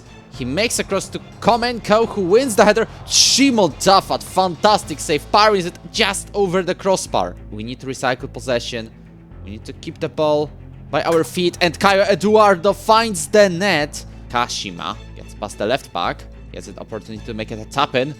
And this time Maciej Zeman, we're pretty sure we'll be there in the knockouts. We did it again. Just like in Season 5, we had a disaster of a start. And again we had to win the final match to progress to the knockouts with 7 points. And we did just that. In the knockout playoff round, we will take on Utrecht from the Netherlands. But I have to prepare for this tie, as well as the second round of games in the league. Otherwise, we'll face relegation and this Conference League knockout will be worthless. So in the winter, I had to make a few moves. Gilles Richard was unhappy about his playing time, so I decided to let him go to China. We also got a 3.2 million offer from Caen for Maciej Zeman, which I accepted, and Jablonec took half the money. We still could use 1.1 million euros I spent on Valery Vladimirov at centre back and 900,000 on Srdan Milic from TSC Bačka Topola. There was also a loan of Ole Brückner from Austria Wien and Jerome Reusser from Zurich. We returned to action before we even confirmed any of the signings. This didn't hurt us one bit though. We won 4 of the first 6 games, including a 4-3 thriller against FC Basel. This lifted us up to 9th in the league, and it's not over in the fight even for the championship group. So, now it's the perfect opportunity to capitalize on our rising form. It's time for the Conference League knockouts. We're taking on FC Utrecht from the Netherlands, and I quietly think we have a chance to progress. Right foot to progress with this dribbling. Kitano has plenty of space, unfortunately. He's slightly to the right side, and he hits the post. Breidenbach has the ball, and this time worked the ball into the area instead of throwing it long. I believe it was Eduardo who won the header. Again, only hits the post. Coughlin, still going. Still going, makes a pass back, and Marquinhos has been stopped by Szymon Tafat. Fantastic save by the Czechman. Debaci, brilliant ball to Takashima, who heads it to Hartmann. The youngster is stopped by the keeper. We'll have to send it in the second leg. Marquinhos. Pass it to Pass, and Nicolas doubles the lead for Utrecht. Dan already scored in the previous match, and now makes a solo run that ends in a post. Brilliant tackle from Bricker. But the second attempt is not successful, and Juech is on the left side. Maybe deliver a cross or make a cut inside. We're so vulnerable to those cuts from inside. Passes to Acimovic, and Koulibaly instantly scores the goal. Huerta to Marquinhos, Marquinhos to Ndiaye, and I'm afraid this ends up with a goal for Utrecht. Yep, it is correct. We had another great season in Europe, and it shows in the coefficient rankings. We will start the next season from 22nd place in the rankings, and this should make us start in the Conference League second qualifying round in the future. But first, I want to make sure we stay up in the league, which is harder than it should be. After a streak of wins before the tie against Utrecht, we got a streak of 2 draws and 3 losses. In fact, we only won 2 games until the end of the regular season, against Sion and Zurich. And we couldn't even get a win over Etoile Harouche, who are firmly at rock bottom. Because of this yet another terrible run, we are forced to play in the relegation group. At least we can win it, I guess. So did we? We did. With 4 wins and a draw, we finished the league in a very comfortable 7th. Keyword, very comfortable. And there's a problem with that. Because we can keep finishing 7th and maybe try to get into the Conference League stages and whatnot, but we'll never progress this way. And the goal of this whole series is to win the Champions League. We have a number of players that are getting ready to leave the club, and I've been watching many more in and around the Swiss League and more. If you haven't guessed it yet, yes, we have to perform a huge rebuild coming into the 9th season. This is Alessandro Feinbier. He is a centre-back who came from our most recent youth intake, and he already has fantastic defensive attributes. He will have to catch up on the physical department, but I'm not worried about it. He has quite a lot of potential. What I'm worried about though is the number of players in our team. This is our starting 11. Outside of Caio Eduardo now being trained to play on the left wing, it all looks really promising and could fight for more than just the top half. However, I want you to look at the bench. What are you seeing here? Because I see that we'll need to make an insane rebuild, with all the players on this list more or less likely to leave. Some of them did leave, like Stjepan Halupek, who went to Turkey, or Sebastian Kofi, whose next step is Karabakh in Azerbaijan for a total of 600,000. Both of them were going to leave after next season anyway, so I cashed in when I had the chance. Caio Eduardo went to his native Koryciba for 150,000, Niklas Lang joined the Polish side Piast Gliwice for 700,000, and Antonio Jakir found a loan to Patrick Thistle in Scotland. Despite that, we still did not have millions to play with, and that's why I initially resorted to looking for players with expiring contracts. Also, who came up with this type of a dots plot? This is just one big mess. About the free agents though, I found this left winger, Sander Kielen, who most recently played for Kristiansund in Norway, or Kelvin Nijenhuis, who joined us from Feyenoord. We also reunited with Sandro Wyss. He was the main architect of our promotion in the 4th season and now became a free agent. In the midfield, we invited for a trial and then signed Aron Frey Grybos, an Icelandic midfielder. Jan Petrovic from NS Mura became our new left back, and Bertrand Forvel from Bochum became our new midfielder, both for just under $500,000 each. At centre back, I signed 2 Swiss men, Benjamin Benoit, who joined us from relegated FC Sion for just 50,000, and Louis Paz on loan from St. Gallen. We only got our big sale in August, when Kazim Olajpe went to Lech Poznań for almost 3 million. His sale helped us sign Julian Simoni from Lausanne Sport for 325,000 and Miroslav Straka from Lafnitz for 675,000 and a loan back. We spent over 2 million euros this window, and it's time to see if we spend them well. We're reaching some very high places in the coefficient rankings as a nation. We're as high as 22nd now, but the continental allocation is decided on the rankings not from the most recent season, but from the previous one. That's why we still started from the first qualifying round. Don't worry, we thrashed Ray from Lithuania in the first round, before getting knocked out by Kilmarnock from Scotland. This is the beauty and the curse of this challenge. A random league stage may set us up high in the coefficient rankings, but we have zero margin of error. And so, I guess the only task for us now is to focus on the league campaign. The media finally predicted us to finish on the upper side of the table, and that's where I aim to finish this season. It's time to finally climb up the rankings, all the way to 7th before the first international break. Simply ironic. And we also have the most mixed of forms. But then, somehow, despite an injury crisis at one point, we kept going strong. We collected some impressive wins, like 4-2 over Luzern, 3-1 over Arau, or 4-0 over Stade Lausanne Ushi. Of course, we couldn't resist losing 4-1 to Thun. Thanks to this overall decent form, we're 6th. But look at the gaps in the league now. Only 8 points separate 1st from 7th, and we have 2 games in hand over leading St. Gallen. In the winter, I confirmed a signing of last year's next-gen nominee, Majic Merouani of Algeria, for just 130,000. He did not join us until February, because he was with his national team, and in April, he destroyed his ACL. Before he joined, we resumed play in the league, and had a rocky start. But in this rocky start, we somehow also won over FC Basel. With just 7 matches to go in the regular season, we're 4th, and we can join the championship group. However, we have some challenging fixtures coming up. Can we find a way to win at least some of them?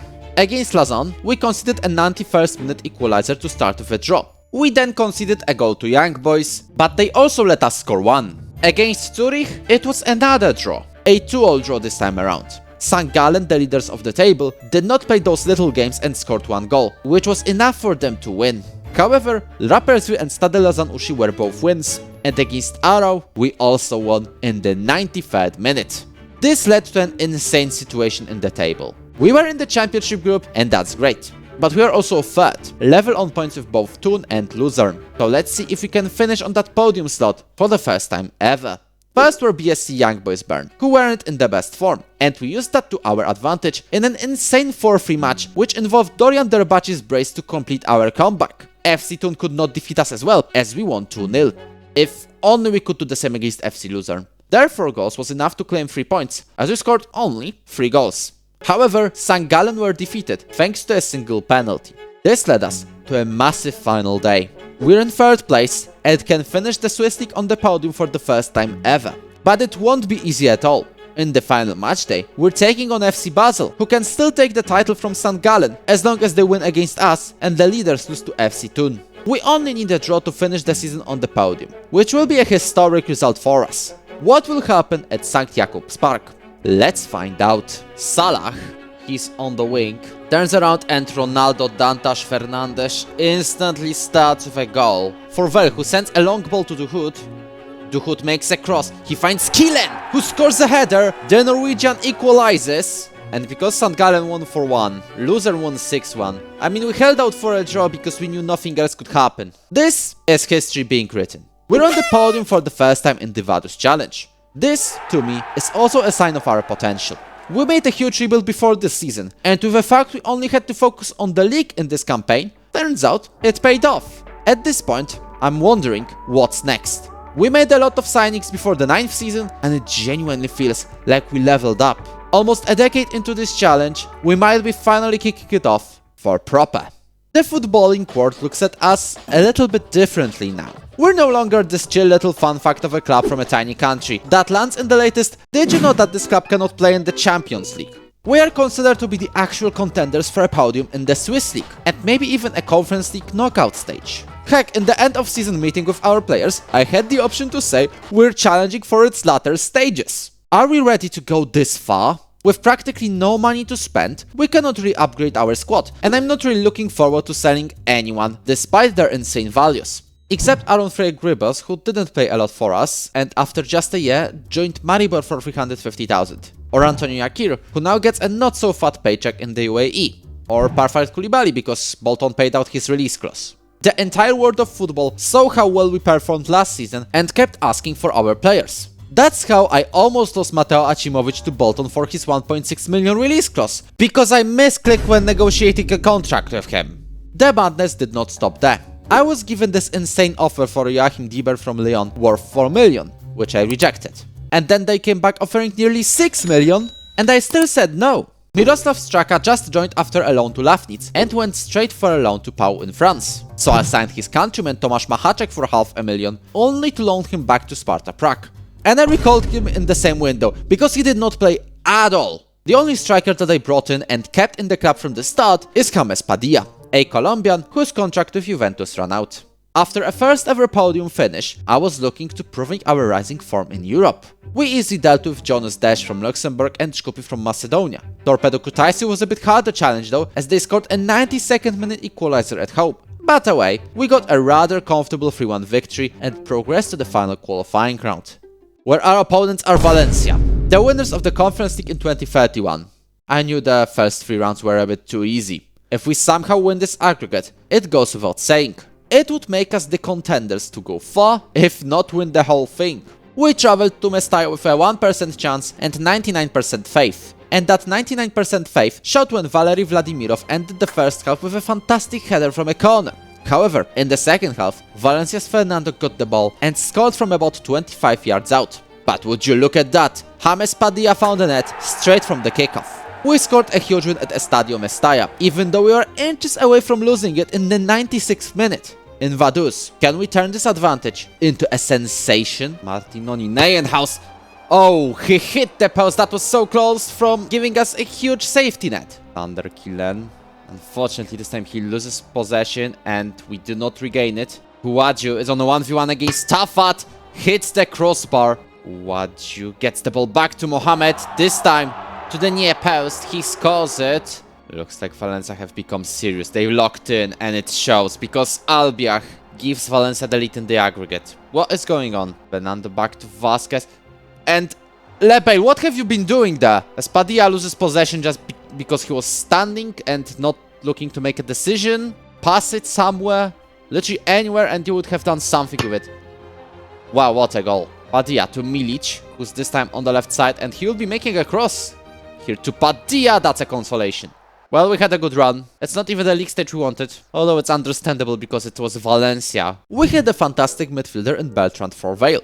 We had, because the board decided a total of 3.8 million is too good to refuse and took that offer from Lyon. I had to quickly replace him, and so I found Marcus Jürgensen from Copenhagen, who only cost us 1 million. The Conference League campaign did not change much in our league performance. As usual, we start with a mixed run of form. We started the season on a 6th, although I have to mention the only losses we suffered were those against Basel and Young Boys. But what if I told you that we only had 2 more losses coming into the winter break? We are proving that finally, we are one of the top teams in the league, with the wins over Arrow, Lugano, Grasshopper or Servette. Coming into the winter break, we're third, level on points with Young Boys. The top 8 is pretty close to one another though, but we are staying afloat pretty well and maybe, just maybe, we could go even higher. And that possibility was only proven true after we won over Young Boys right after that winter break. But we forgot to continue that momentum with consecutive losses to Luzern and Servette. Thankfully, we quickly returned to form. Prior to the match against Young Boys, another one, we won 4 in a row, which helped us keep the 3rd place. Right now, we're just 1 point behind the side from Bern, who are also our very next opponents. Matthew Delpy gave us a dream start, but the hosts were there to ruin it, and then made it a dream start for themselves. In the 37th minute, Krechenbüll decided not to take control of the ball, which led to a 3rd goal for Young Boys. We woke up in the 2nd half, creating several chances. The problem is, we did not convert several chances, until Tomasz Machacek scored a header to bring us back into contention. That only lasted 2 minutes though. Ben Simon completed his brace for Young Boys and confirmed our 4-2 loss. We then landed in a small spiral of more losses, to St. Gallen, Servette and Zurich. But it didn't change much. We landed safely in the championship group. We were 5th, and I think we're just going to stay in that position, especially since I decided to give the chances to the 2 of our youngsters, Alessandro Feinbier and Emre Mayer. And the 5th is where we stayed, although we were level on points with 6 Luzern. Overall, it was a decent season. Nothing too crazy happened, apart from that playoff against Valencia. We kept the core of the team and finished the league in the top half again. And fun fact, we conceded the least goals in the league throughout the entire season. The goals we scored were shared between many people, and the 2 who came out on top were Sander Kielen and James Padilla, who both scored 14 goals each. But it's Sander who got 2 more assists, so I guess he's the MVP of the season. And hopefully, in the next season, we can build up on the foundation we have built so far. Welcome to Season 11. All that work, and the best we have to show for it is 1 3rd place in Switzerland and 2 knockout playoff rounds in the Conference League. Our squad is constantly improving though, but it doesn't look like we'll bring in upgrades this season. We have 0 money in the transfer budget. Or do we? A host of clubs joined the race to sign Sander Kielen, last season's club top scorer. I would be happy to receive 3.8 million euros, which was Sander's relegation release clause. But at the end, Oxe sent the biggest offer. We received 2.3 million upfront and 2.9 million more in installments, totaling to 5.25 million. Miroslav Straka gave us another 2.3 million because this was his release clause, which Southampton activated. Lech Poznań also wanted to send us some money. In return for 3.4 million, they signed our right back Maxime Duhut. The other sales were Jan Petrovic, who for $500,000 will now try to conquer the Belgian league with Kiev Mechelen, and Sandro Vis, who went to Thun for just 28,000. There were also 2 sales that did not happen. AC Milan wanted to sign Joachim Dieber for just over 2 million and Maciej Merouani for 6 million euros. The board accepted both transfers, hoping to sort out the financial issues. However, I protested them both. These players are too important for us. The board agreed not to sell Joachim, but in the case of Majid, they said how badly they need the money. But then, this happened. And so, Majid was forced to stay.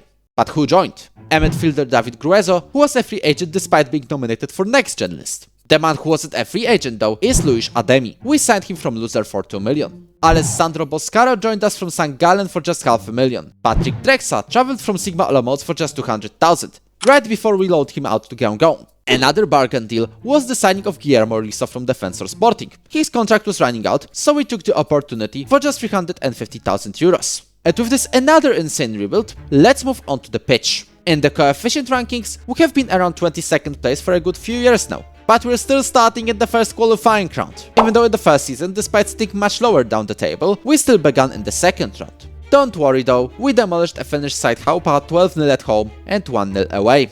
Did you catch that? Yes, we demolished a Finnish side Haupa 1-0 away with a 91st minute penalty. Aside from the 5th tier, mind you.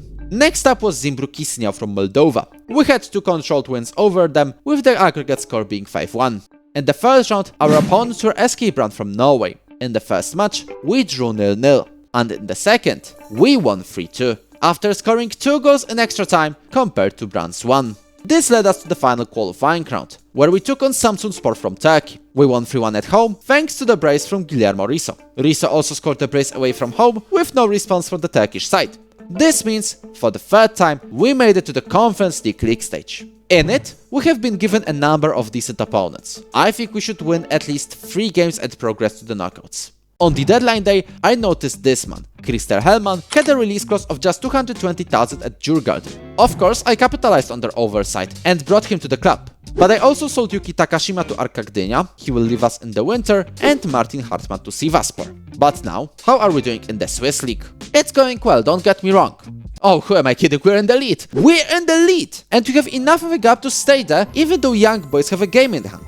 During that amazing start, we also managed to win 3-2 over FC Basel. And that's despite the fact our right back Boscaro was sent off and we are 2-0 down after 19 minutes. Okay, actually, what is going on? We are actually building a gap over Young Boys, winning over Arau, St. Gallen and Lugano. It seems things are going a little bit too well. Then to manage to come back and steal all of the 3 points. From that point, we became consistently inconsistent.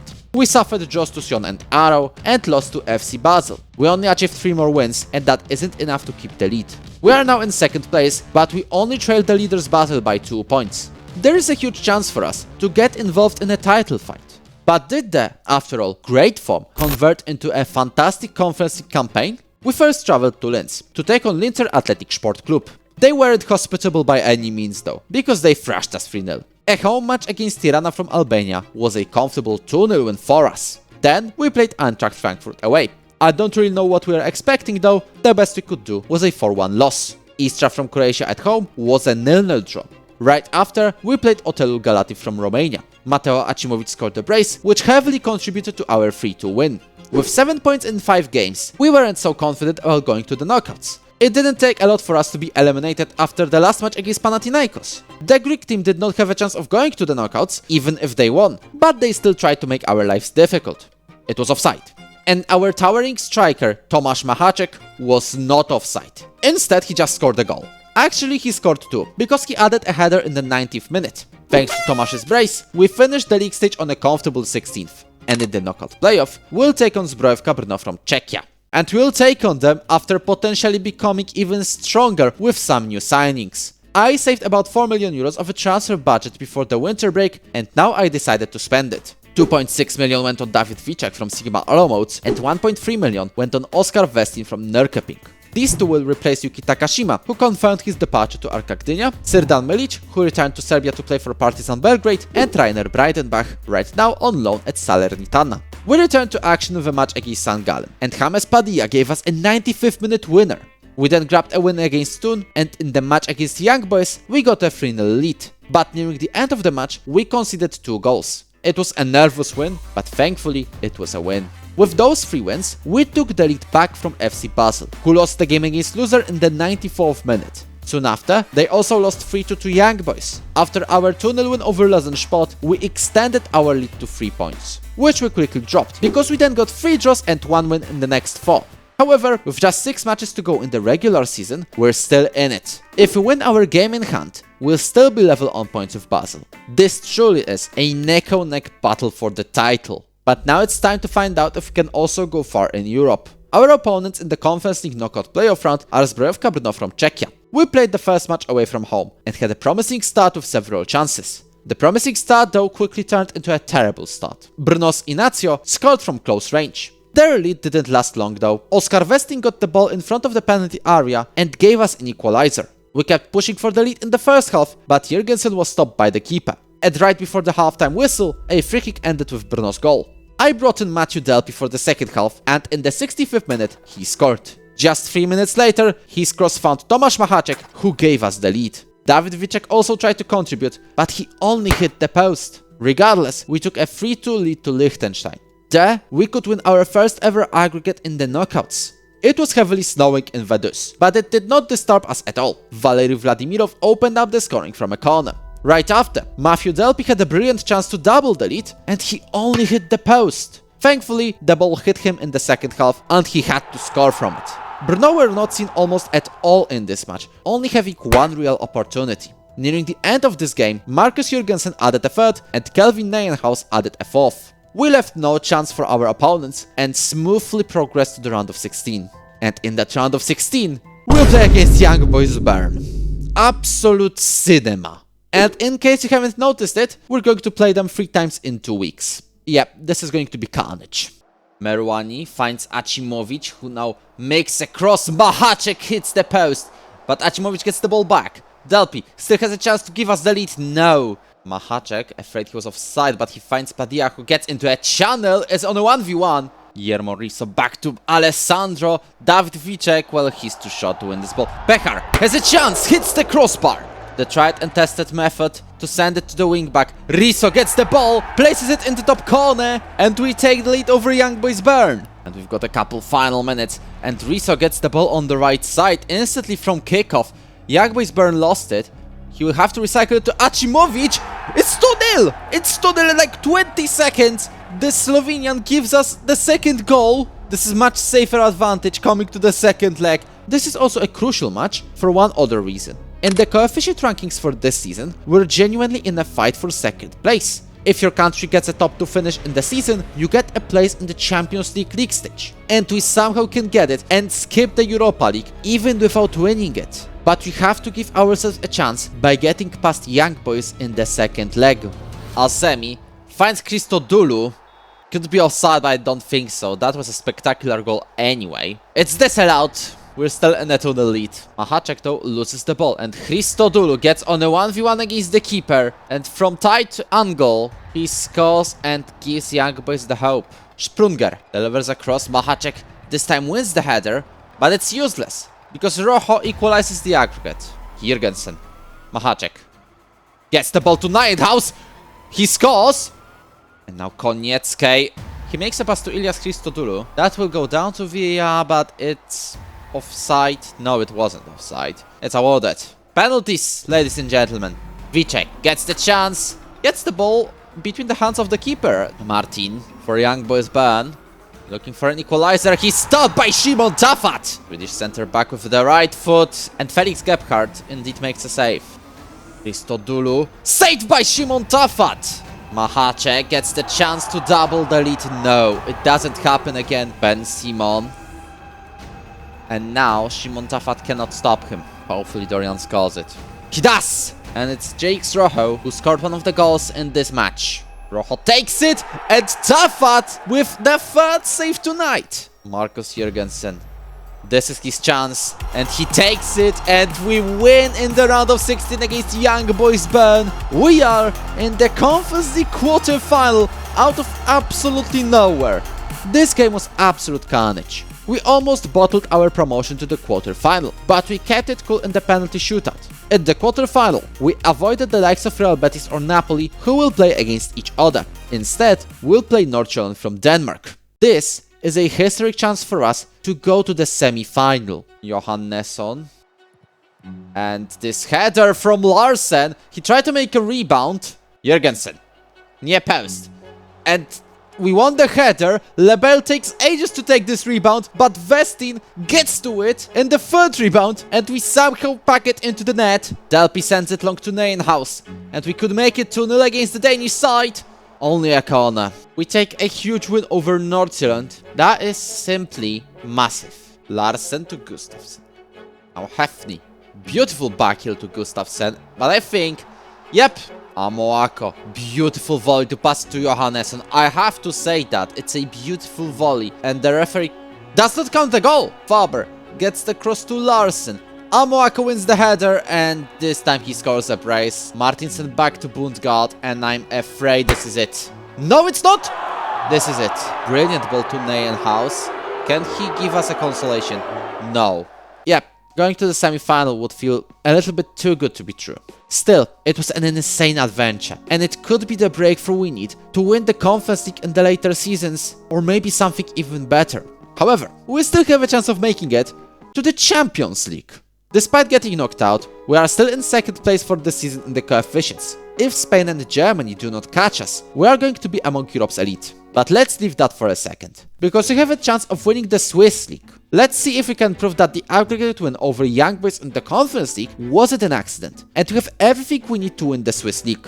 We first played St. Gallen at home, and we won 3-2. Then we got another win at FC Thun, 3-1 with 2 late goals. We were level on points with FC Basel now, but just couldn't keep it up. Unfortunately, Young Boys got their revenge for the Conference League and got the 3-2 win at their home.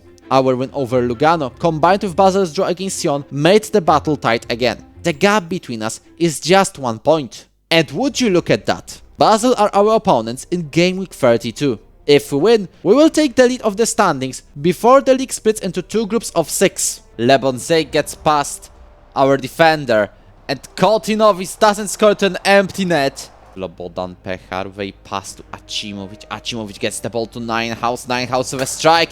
It's a low one. It's into the bottom corner. We take the lead over Basel. To Zeka on the left side. He uses his space to get into our area and potentially win a penalty. Pina, the number 10 for Basel, will take this penalty and score. Hellman wins the header though. And now the ball goes to Neuenhaus. First time shot. We take the lead. Basel looking to end the first half with an equalizer. Lebonzej passes it to Zeka, and he squares it to Vincent Pina, and is looking for Joachim Dibern. He gets it to Vicek, and Neuenhaus tried to score it. The ball did not get to him, but Acimovic went to it first. I have a question. What is happening here? We're in the lead of the Swiss League and have a genuine chance of winning it for the first time ever. To confirm our title ambitions, we won 1-0 over FC Zurich. Basel also won 3-1 over Lausanne Sport. This means that coming into the championship group, our gap over Basel is 2 points. We could genuinely seal the title in the next 5 games. We started off the final round with a second consecutive match against Zurich, and this time we took a 3-0 victory. FC Zurich took on FC Basel in the next match, and I don't know how, but they absolutely demolished Basel 6-1. This season is simply beyond me at this point. We didn't want to be any worse though, and achieved a 7-1 win over Lausanne Sport. We have a match in hand over FC Basel, and this means we are 1 victory away from claiming Liechtenstein's first ever Swiss League title. I called in a team meeting, in which I told our players we just need this 1 win. They felt motivated by this, as we went to St. Jakobs Park with 1 goal in mind. Get that Swiss League title. This is simply insane. Riso gets the ball on the left side, has been tripped, and this can mean a penalty. Jürgensen has a chance to give us the league title. And he does make it! He scores into the top corner. Ortinovis, he's now on the right side, and his cross has been deflected to Koloto. Lebonzej equalizes. We still have to wait a little bit longer with that title celebration. It's not done and dusted just yet. We still need to win that 1 game. And we can claim that title at our home, as long as we win against Luzern. He makes a pass to Dibern, who makes a pass to Gruezo. David with a goal. Mucci gets the ball in the middle, is on a 1v1. Thankfully he's missed it. Gruezo to Neuenhaus. Can we double the lead? We do. We do double the lead. Jürgensen, fantastic ball to Vladimirov. Vladimirov can deliver a cross, and Mahacek wins the header. That's 3-0. We are the winners of the Swiss Super League from Liechtenstein. For the first time ever, a team from Liechtenstein wins the Swiss League. We've done something that was unthinkable when we started this challenge. It took us 11 seasons, but we finally did it. We lifted the Swiss Super League trophy above our heads and celebrated becoming the Super League champions. We won the league with 85 points in the bag, just 3 ahead of Basel. But wait, isn't this the champion symbol next to our title rivals? Don't worry, this is somewhat correct, because right when we started the Vaduz challenge, I said this: every team from Liechtenstein is considered a guest. Therefore, even if we win the Swiss League with Vaduz, we will be considered the league champions, but not the Swiss champions. Therefore, we cannot steal any European slots from the likes of FC Basel, Grasshopper Zurich or BSC Young Boys Bern. The only way for us to qualify for Europe is to win a small tournament called the Liechtenstein Football Cup. It will give us a chance to take part in the first or second of 4 qualifying rounds of the Conference League, the third tier of European football. If you want to go to the Europa League, we have to win the Conference League first. And if you want to go to the Champions League, you guessed it, we have to win the Europa League first. And if we fail to win at any point, we go back all the way to the early qualifying rounds of the Conference League. Are you catching up with me right now?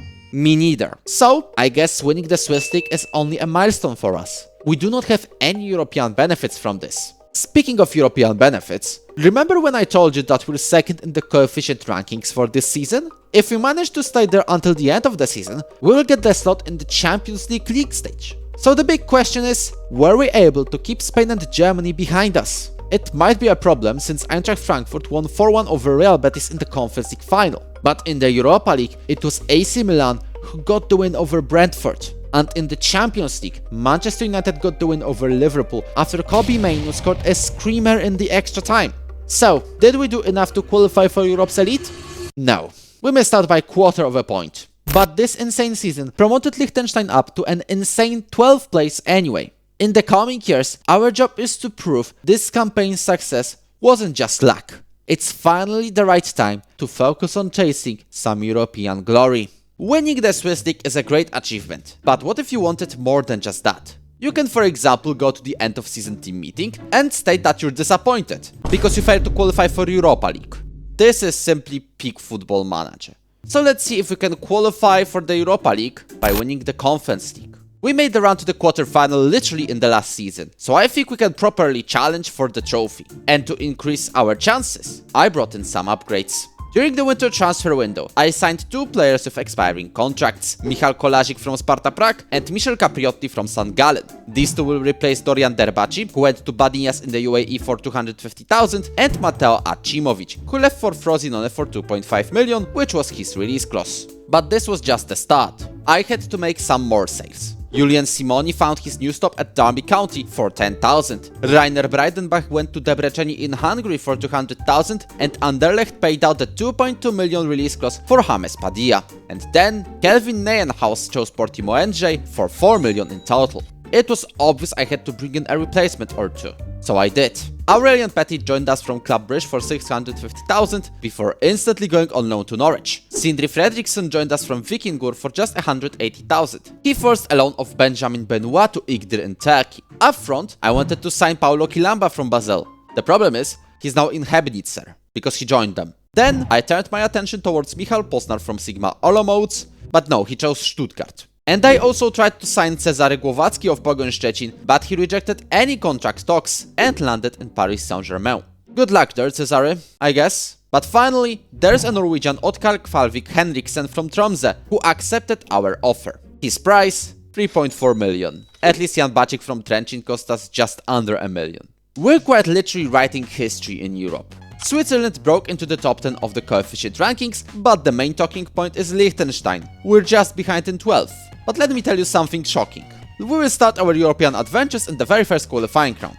Don't worry though, we easily progressed to the league stage with wins over B36 Tolshevd, OFI Crete, Apollon Limassol and Kairat Almaty. We were given a favorable list of teams in the league stage. Arguably, Celje of Slovenia are the strongest opponents. Was I right? Yes, because we only lost 1 match. And no, because the opponents we lost to were Újpest from Hungary. Other than that, it was 4 wins and a draw. We collected a total of 13 points and landed on 9th. This means a knockout playoff round, where we'll take on Apoel.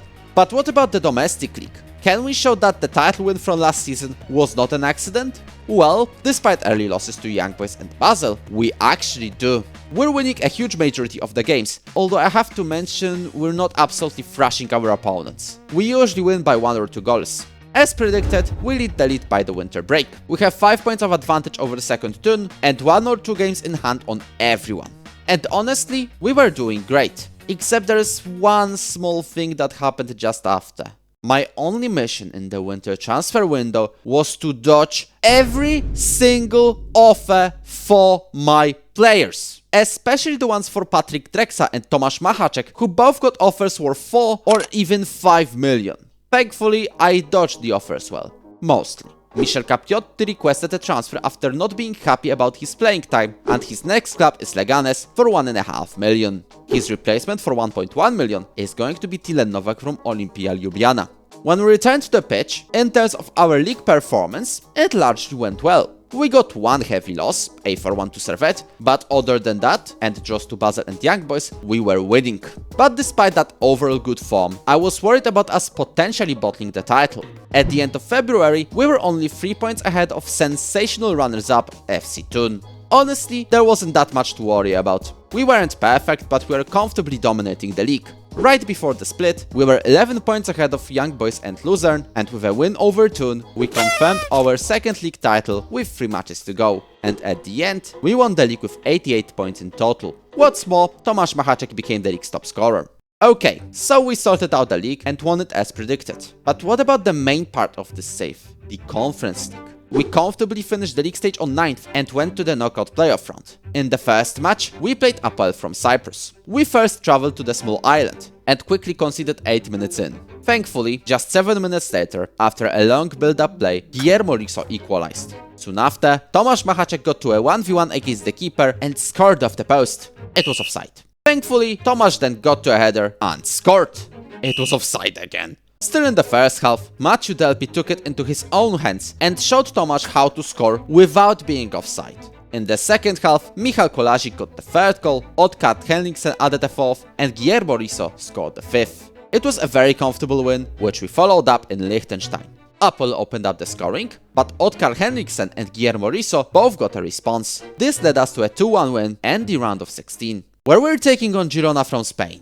I'm not sure what to think about this. At least, we had the snow to help us. And turns out it helped. Guillermo Riso opened up the scoring 20 seconds into the match. Unfortunately, the lead didn't last long. Valentin Gomez equalized just 9 minutes later. But then, a quick link-up play by our Czech trio led to David Wilczek taking the lead back. We kept the lead for a long time, but the Spaniards found a way to equalize with 20 minutes to go. But we still had a chance nearing the end of the match, except Henriksen hit the post. However, Maciej Delpi didn't. Instead, he scored the winning goal. Even though Sindri Fredriksson received a red card, we held on and took that narrow lead to Spain. Can we keep our result and advance to the quarterfinal for the second time in a row? We definitely can defend from this solo run by Meraki, who was stopped by Szymon Tafat. And then, we again avoided conceding thanks to a crossbar. 19 minutes in, our player Wilczek had a chance of his own, but the keeper stopped it. But there he was. Tomasz Machacek went to have a 1v1 against the keeper and gave us the lead. Except it was offside for the third time in the knockouts. We kept it cool throughout the second half with no highlights until the 84th minute. This is when Girona got their chance to go to the extra time, but Prim only hit the post. But the trouble didn't stop there, because 89 minutes in, the same Narcis Prim sent a low cross, hoping Dumitru Puškas would slot it in. However, Szymon Tafat stopped it, and we cleared the ball away from the area. A 0-0 draw was enough. We're in the Conference League quarterfinal for the second time in a row, where we got yet another challenging opponent, Fiorentina. This aggregate has quite a lot at stake. It's not just about advancing to the Conference League semi-final, it's also about our potential ticket to the Champions League. Before this quarterfinal, we are first in this season's coefficient rankings with 26 points. We can get a place in the Champions League stage for the first time ever, as long as we manage to stay within this season's top 2. So can we do it? Let's find out. Machacek sends it long to Wilczek. Wilczek has a chance, and with this brilliant lob, he finds the net. We pass to Carboni and it goes in front of the area. Szymon Tafat with a first save tonight, the left back, and Enrique will get that cross. He heads it to Carboni. Delpi to Machacek. And now the question is, was he offside? Well, he didn't score, so it doesn't really matter. First match done. We're in a 1-0 lead over Fiorentina. Closer and closer to the Champions League, or maybe even winning the European trophy. But there's still 90 minutes in this aggregate. Kolarzyk. He gets the ball to Wilczek on the left. Can he do it again? He does it again. David Wilczek again gives us the lead over Fiorentina. Yertler goes down the left wing. Lerma gets the ball to Carboni. It's looking dangerous. It indeed is dangerous. Valentin Carboni equalizes for Fiorentina. Valentin Carboni to Justin Lerma. Brilliant 1-2. Dibern wins it. No. Lebel is on the right. Gets the ball. No, he doesn't get the ball sent to Delpy. And we've got 30 more minutes of action. To Delpy, who sends it long to Bacik on the left. We've still got a chance. And Bacik only hits the side netting, but it's still a corner. It's still a corner. But we're still in the penalty area. The ref cannot stop it. Dibern, one more cross, please. Dibern, Vladimirov. And we've just wasted a chance to at least get a shot in. And looks like we're not having a penalty. Oh no. This happened again. We're not having penalties. They're cancelled. Both teams are going to the semi-final. But let's find out if we at least go to the semi-final. Whatever happens, and we lost. And Novak missed his penalty. Oh my days. We were so close. We genuinely could have gotten to the semi-final, or even win the whole thing. Our rivals went to the final, where they lost 2-0 to Lyon. But like I said before, there is still a chance we skip the part where we have to win both the Conference and Europa League. The question is, do we have enough points to enter the Champions League? Yes, we did it! We won this season's ranking! This means... Wait. Right after I got the article about us clinching the Champions League slot, I realized we were being put in a matchup against Valmiera in the Conference League, and then I had to set the expectations for the Conference League, and had to register the players for the Conference League? Something's definitely wrong here, and this raises one obvious question. Is completing the Vaduz challenge in Football Manager quite literally impossible? So basically there was a major update to Football Manager right after I finished editing this episode. And it's quite a huge update. And in the changelog, it says they've updated the nation and club coefficients for women's football, and I hope they fixed it. I also made a post on the forum speaking about this issue where basically the women's and men's coefficients are mixed up. So let's see if there's any hope for us, to see if this save keeps going. We'll have to go to the fixture schedule, we have to go to the Europa Conference League, and then I'm looking for the coefficient rankings. And now, we're in the men's section, we're first for this season, so we should be there. They didn't. I don't think they fixed it. I mean, just look what's going on. I mean, I'll have to play this game as usual for a month and then we'll see what happens, basically speaking. I think there's a huge problem. Looks like we are involved in a conference league. Oh my days. Oh no. You know what I'm going to do? I'm going to actually simulate to September. If nothing changes in September, that we know the save is paused, basically. We're still in the conference league despite winning last season's coefficients. We qualify to the league stage, and it's the conference league stage. We go to the Champions League. Who do we see here? Apparently nobody else other than England has 5 teams in the Champions League stage, so I don't even know what's going on. All I know is that we should have been there. I hope there's a hotfix pretty soon. By the way, there was an update called 26.3 in the meantime. And you guessed it, it did not fix the bug with the Champions League slots. Beautiful. We already can beat most of the teams from Europe, but it's still not enough to win a trophy. Let's increase our chances by venturing to the transfer market. With almost 2 million in the budget, we could do something. But first, we sold some players, namely Leo Ademi, who went to Le Havre for a total of 2 million, and Oskar Vestin, whose next club is Palermo. I also tried to let Valery Vladimirov go, but he found out and got angry at me, which only made him go to Alaves for 3.3 million. I also received some insane offers for Christel Hellman. The board even accepted a 12 million bid from Lech Poznań, but thanks to my protest, they reverted the decision. And in November I got a 14 million offer from FC Zurich. Of course I said no, but that won't be the last time we hear about this transfer saga.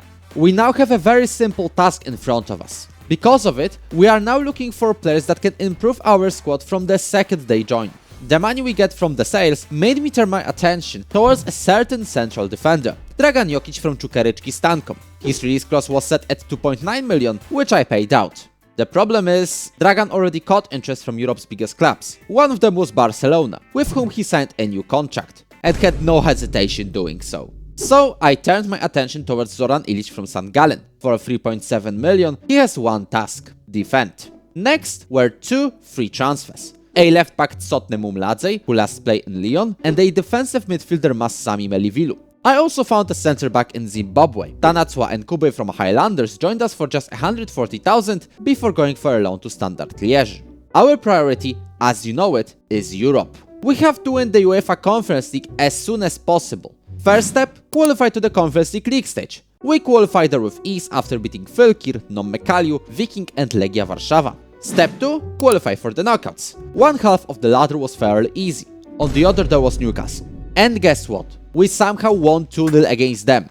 Absolute cinema. Other than that, we also won 4 games and lost out to Baník Ostrava. In total, we collected 12 points, which was enough for an 11th place and a knockout playoff round against Ludogorets Razgrad. But what about our domestic league? Even though it gives us nothing in Europe, we've still got to win it, right? Well, we generally are doing well and are involved in the title fight. The problem is, we're the worst out of the 4 teams in the title fight, despite only losing 2 games by the middle point of the season. However, St. Gallen, Zurich and Luzern are all within reach, and we only lose 5 points to the leaders with 3 games in hand. One man I have to compliment in particular for this half a year is our striker Tomasz Machacek. He already had 2 massive seasons here in Vaduz, but this year he's on another level. Tomasz already scored 18 league goals and 12 more in the Conference League, more than in the entire previous season. By the way, I once thought that an unusual thing happened. I once thought that our goalkeeper, Szymon Tafat, scored against Thun.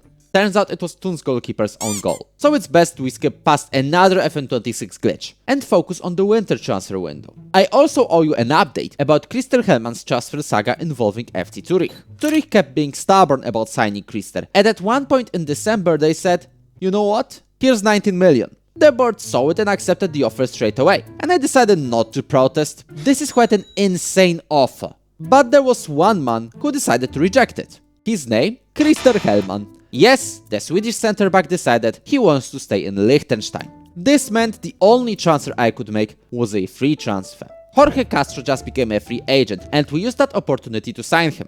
Just one problem, we pay him by far the highest wage. Jorge forced Sotnej Mumladze on a loan out to Brann in Norway and Alessandro Feinbier on a loan out to Young Boys. Now, if you thought our journey to the third league title was sunshine and rainbows, think again. We were far from ideal coming to the tail end of the season, and potentially we may be losing the league title. What's even worse is that we suddenly had a press conference about us fielding an ineligible player in the Liechtensteiner Cup. I would be worried about us losing the trophy we've won every time so far, but I wasn't, because I looked at the date of that conference. Yes, it was an April Fool's joke. Thankfully, we sorted ourselves out just in time during the championship group, and it was enough to win the 3rd consecutive league title. Tomasz Machacek also kept his lead in the top scoring charts, even though he suddenly slowed down in the second half of the campaign. Fun fact, there were also rumors of a potential Tycoon takeover in Vaduz. Even though these were persistent rumors, they unfortunately did not materialize. But now, it's finally time for the elephant in the room. The Conference League knockouts, which we started with a tie against Ludogorets Razgrad from Bulgaria. Surprisingly, despite absolutely dominating the opponents, we still lost 1-0 in the first leg, so I decided to play out the second match. It was a great decision. We demolished the Bulgarians 5-1 and Tomasz Machacek scored the brace. Tomasz impressed Basel so much, they sent us an 8 million euro offer. Obviously I said no. So, Tomasz started in a round of 16 aggregate against SC Freiburg. At home, it was a 0-0 draw, even though we had a slight advantage, which we could not prove in the away match. Just 9 minutes in, we conceded. Thankfully, still in the first half, Guillermo Riso scored an equalizer after a deflection. We also had a big chance in the second half, but David Wilczek only hit the post. We were already preparing for the extra time, but in the 90th minute, a header from Tomasz Machacek reached Jurgensen, who was unfortunately stopped. So, we had extra time. In it, David Wilczek couldn't convert a chance again, unlike Gonzalo Gonzalez from Freiburg, who unfortunately got his opportunity and scored. We tried to go all in, but this made us vulnerable, and Michael Kell capitalized on it. This match ended with our 3-1 loss, and it means we'll have to go at the Conference League again next season.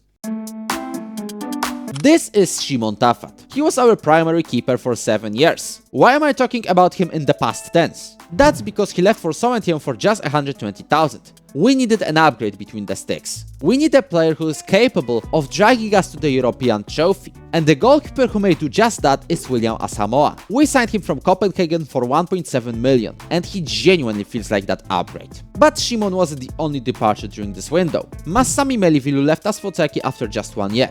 Benjamin Benoit became a free agent, and we also said goodbye to a long-servant Christophe Lebeil, who got a contract with Real Oviedo, and we got 1.4 million euros. The biggest transfers out of the club were Alessandro Boscaro, who left for Zurich for 2.9 million, and Patrick Drexa, whose next stop is Heidenheim in the second Bundesliga for 2.4 million. Oh, and also, Risto left for 3.8 million. But that wasn't my idea, it was the president's idea. And my idea was to bring in Jamaluddin Arem from Club Africain in Tunisia for just $500,000. Despite having 5 million euros more available in the budget, I decided not to spend them all. Instead, I got 2 players on loan, Celian Busman from Roma and Pablo Corbacho from Young Boys Bern. The former will replace Tilen Novak, whose new task is to build generational wealth in Saudi Arabia. Unless Celian gets one of the worst injuries a player can get in the middle of October.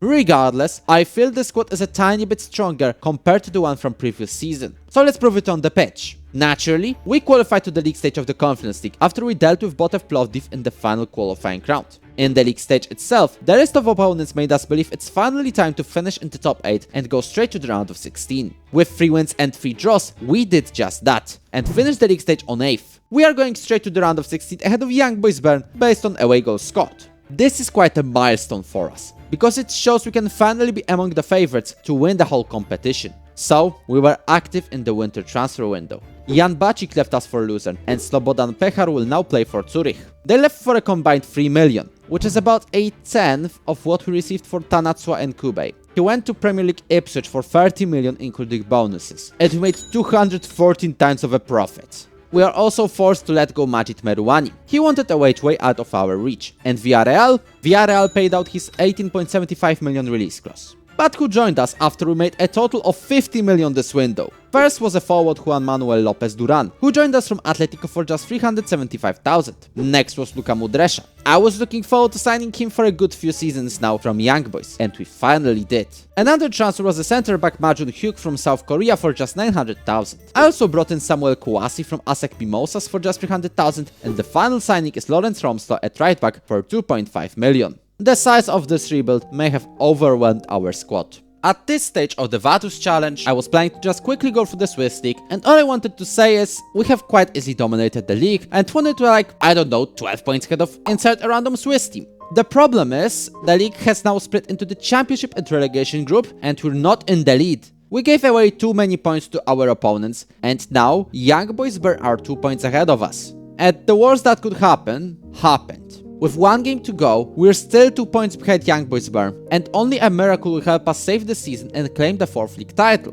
In the final match day, we did our part. Lawrence Romslo's solo run ended in the back of Zurich's net. Just a few minutes later, David Wilczek doubled our lead.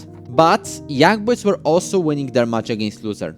Until... Pause. Do you see this? Luzern are drawing against Young Boys. I mean, we just have to score as many goals as possible now. Kvalvik Henriksen deserves a free kick. Oh, he hit the crossbar. I wasn't planning for this. I was thinking we'd just cruise the league every season now. And I'm stressed about winning the league title, please. We did it!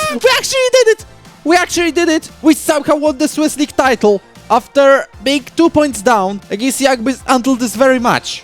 And they bottled it. We won the Swiss League for the 4th time in a row, but that was one of the most dramatic seasons you've seen. Even though I've only talked about it since the match day 33, it doesn't really matter, we've won. We've won, what a season, absolute cinema. Thankfully we sorted out the league, although this was way too stressful.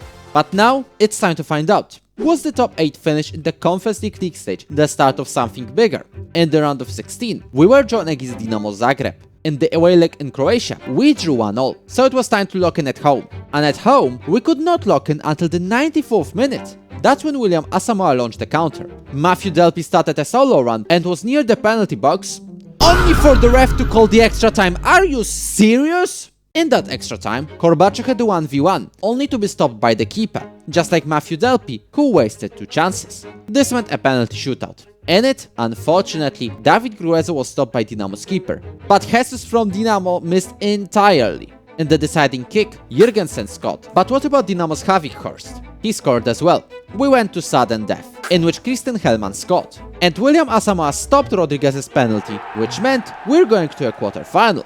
By the way, we once won the Champions League with Dinamo Zagreb. You may want to check it out after watching this video. The Football Manager game looked at this recommendation and thought, ironic, you're now going to play Hajduk Split in the quarterfinal. And now he will try to get past Petit, which he does, and Owusu opens up the scoring. Free kick, and now he's going to assist Boduliak. Owusu Asare with the 2nd goal, and now Aurelian is trying to cut inside. He does so, makes a pass to Arem, to Mudresha. That's 1-2. Hajduk started quickly, And they might have started a little bit too quickly. Mahacek has been blocked. A lot of 1-2s between these two. And Mahacek wins the header, and that's an equalizer. Agafonov, it's not looking good. Hildebrand has a chance on a 1v1. I hope he was offside, but it doesn't look like for the referee. We're going to split with a 3-2 loss. It's not over yet, but man, it's not a good situation. Hrgovic delivers a cross from the byline, and Hildebrand wins. Oh no. Rakovic, and his cross to Hildebrand finds the net. We're maybe also making a rebuild. Like a proper rebuild. Or maybe we don't really need that. We need those players to get better cohesion. Busman! That's great news! That's great news! He at least scored. Graham will brilliant pass to Delpy. Delpy, fantastic volley! Disallowed. Finds Aurelian Petit. And now he delivers the first touch cross. Tomasz, where have you lost your form? And now lost possession to Mendes, and there is nobody to mark anyone here. And then they will send the long ball to Hildebrand, who is on the 1v1 against the keeper, and ends our dreams of winning this Conference League this season. Even though it's disallowed, really. We wasted what could be our biggest chance to win the Conference League so far. We know we have the potential to go for a European trophy, but we won't do that by consistently wasting our chances in the quarterfinals. At least Tomasz Mahacek absolutely demolished the top scoring charts in Europe with 20 goals in total. Although, you have to keep in mind that the qualifiers also count to this tally. But there's one more thing we have to mention. We may try to win the European trophy with the new owner in charge. A certain Dominik Neff put on a bid worth 18.5 million euros to buy the club with a plan of putting it on the stock exchange. The deal was serious enough that the current president, Len Heemskerk, put the club under the transfer embargo. However, after the season has rounded up, Dominik Neff backed out of the investment after not getting an agreement over the price. For the next campaign, we're staying with Len. We were way too close from losing the title last season, and we cannot afford to let this happen again. So this season, we need to invest, and 6 million euros for that is quite a decent budget. I am aiming to sign at least 2 strikers and/or a winger and a midfielder. That's because for the first time, I think in like a decade, we're changing our system. We are moving to a 4-4.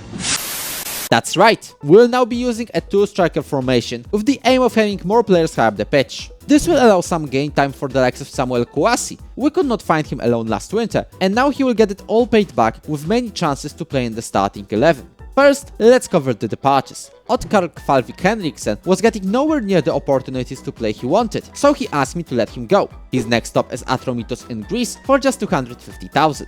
Aurelian Petit left us permanently. From now on, he's a fullback for Racing Santander for $1 million, just like Tsotny Mumladze, who's now in Olympiacos after being transfer listed for 35,000. Jorge Castro's 10 million release clause was activated and he joined Eintracht Frankfurt. And David Gruezo became a new player for Brescia for a total of 3 million. And now, the signings. Before this window, I said I am aiming to sign at least 2 strikers and/or a winger and a midfielder. So obviously, my first signing was a right back. Radenko Kukavica, who helped Hajduk split Divitas last season in the Conference League, now joined us for a modest fee of 10 million euros. Honestly, looking at his potential, he could be even better than Meruani. And obviously, the second transfer was a left back, Dino Božić from FC Basel for 3.7 million. In the midfield, I brought in Frederick Lut from Aarhus for 1.9 million. I also loaned in Christian Cortes from Luzern. But let's be real, I've just found Erik Bednarek from Korona Kielce. For now, he doesn't want to join, because it wouldn't help his development. The squad feels much stronger compared to last year. Let's prove it in Europe. We qualified to the league stage as usual after beating Stromsgodset, Sigma Olomouc and Ludogorets. Apart from Coventry, this looks like to be a fairly easy league stage.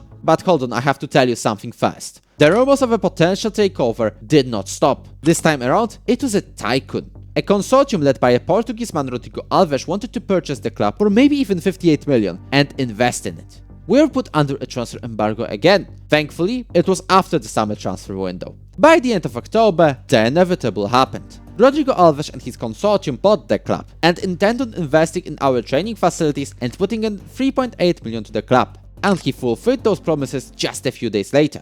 But did we deliver on the pitch? We did. 5 wins and a draw led us straight to the round of 16 in 3rd place. Now guess who we suffered that draw against? No, not Coventry. Shkendia from Macedonia. This all was a sign of great form, and we had a plan to make it even better. But you may be wondering, what about Erik Bednarek, who I extremely wanted to sign from Korona Kielce? Well, even though he turned 18, which is an indicator of an in-game mechanic to prevent FM players from signing 1,000 wonderkids every window, and his contract was running out, he still didn't think this move was right for his development. Even though he would be at least our third striker right behind Tomasz and Samuel, which would lead to plenty of minutes. And so, he chose Bologna. At least he greatly deliberated it. Instead, I had to look for players in the Swiss youth national teams. Plenty of them had some potential, and one of them was Isuf Balde from FC Zurich. I ended up signing him for 2.4 million. Isuf joins the squad that has a very simple goal: go on to finally win that Conference League. We're starting our knockout stage in the round of 16. There, we meet Hammarby from Sweden. We played the first match away from home, and we saw 6 goals in it. But if you were late and only turned up for the second half, you better have stayed at home. All goals in this 3-all draw were scored in the first half. In the second match, Tomasz Machacek scored a header to give us the lead on aggregate, even though he was millimeters away from being offside. This is definitely something Tomasz needs to teach Michal Kolasik about, because Michal missed this. Thankfully, Juan Lopez doubled the lead, ending Hammarby's hopes to go to the quarterfinal. Also, what hopes did Hammarby have? They didn't even take a single shot. In the quarters, our opponents were Stade Rennes. Way back in Season 5, we managed to draw against them in the league stage, back when we were just minnows trying to survive Switzerland's top division. But now, we've grown to be much stronger. And this raises the obvious question: is it enough to finally go to the semi-final? Kouassi launches Wilczek on the left side, and now the Czechman delivers a roll cross to Machacek. That's 1-0. In 24 minutes, we've taken the lead. This is absolutely huge. Machacek on the right side passes it back to Jurgensen. Long ball to Kouassi. I think, though, Samuel was offside. He's going to have his goal called off. He burned with Lopez Duran. That's a 1-2 between these two. Machacek, go into the penalty box. We need you to be there. You're told you have to win this header. Or Kolasik, who scores the second goal. Fantastic performance overall in this first leg. And we hope to confirm our Conference League semi-final entry in the second match in France. Machacek finds Lopez. Lopez has a chance to open up the scoring, and he does. That's 3-0 on aggregate, as Dibern has a throw-in on the left side and will pass to Mudresha. Mudresha back to Dibern, delivers a cross, and Delpy wins the header, hits the crossbar, but Lopez scores a brace. Looks like it will be Stade Rennes' job to prevent the players from getting a clean sheet. Lockwood has a chance. This time, after a deflection from the goalkeeper, he scores. Wilczek passes it to the left, out wide to Bozic. Bozic to Wilczek! From a tight angle, that's 3-1 for us. Finally, we got the breakthrough we needed in this challenge. It took 15 seasons to enter the Conference League semi-final, but I don't want this to be the end of the road. We're playing Eintracht Frankfurt, and you're ready to make another step towards European glory. Mudresha to Lopez, Lopez to Dibern. He's again on the left side. He will try making a cross to Machacek, who opens up the scoring. Dibern, they pass to Mudresha in front of the area. Brilliant combination. Kouassi to Delpy, that's 2-0 for us. Silla is on a 1v1 against Asamoah. And unfortunately, Eintracht are fighting back. At least it's a 2-1 lead going to Liechtenstein. Wilczek will deliver a cross. He does so. Machacek! And that's 1-0 for us. Much needed safety net. Kouassi, what are you doing? No, but seriously. That's a red! I mean, he was late with the tackle, but for what? Vinicius to Jose Mario, whose slow shot finds the net, and it's getting worrying.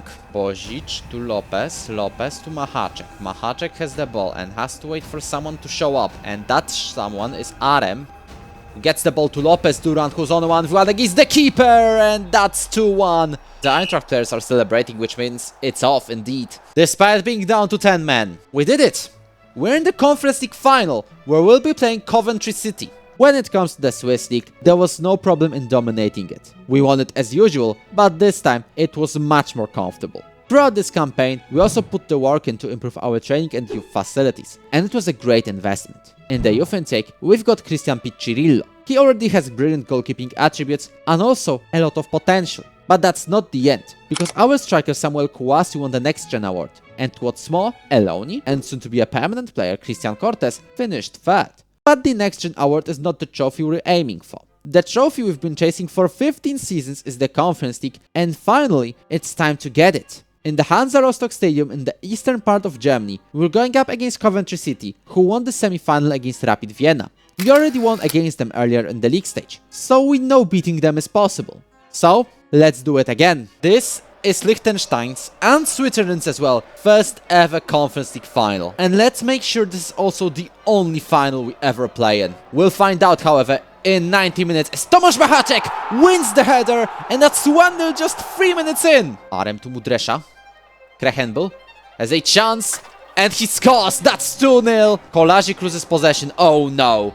Robinson sends it to Lopez, who is not wasting opportunities like this. We're going to potentially win by the tightest of margins. Hopefully it stays like this at the very minimum. Hellman, however, could be winning a penalty here. Tomasz Machacek scores the third goal. It's his brace in the Conference League final. Krechenbel, fantastic slide tackle. Despite him being on a yellow, he still found a way to win the ball. Machacek though loses it. And Rozic, does not chase Abuskis. 3-2. Krechenbel to Lopez. Kolarzyk. 4-2. Machacek wins the header. That's Lopez to run. On a 1v1. Top corner. 5-2. It's a demolition. We'll lift the Conference League trophy. But remember, this is only the first part of the journey. But for now, let's celebrate, because this is Switzerland and Liechtenstein's first ever European trophy. This took way too long.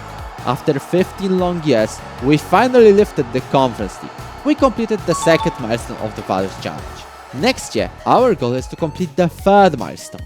The goal is to win the Europa League at the first time of asking, because that's the only way for us to get a ticket to the Champions League.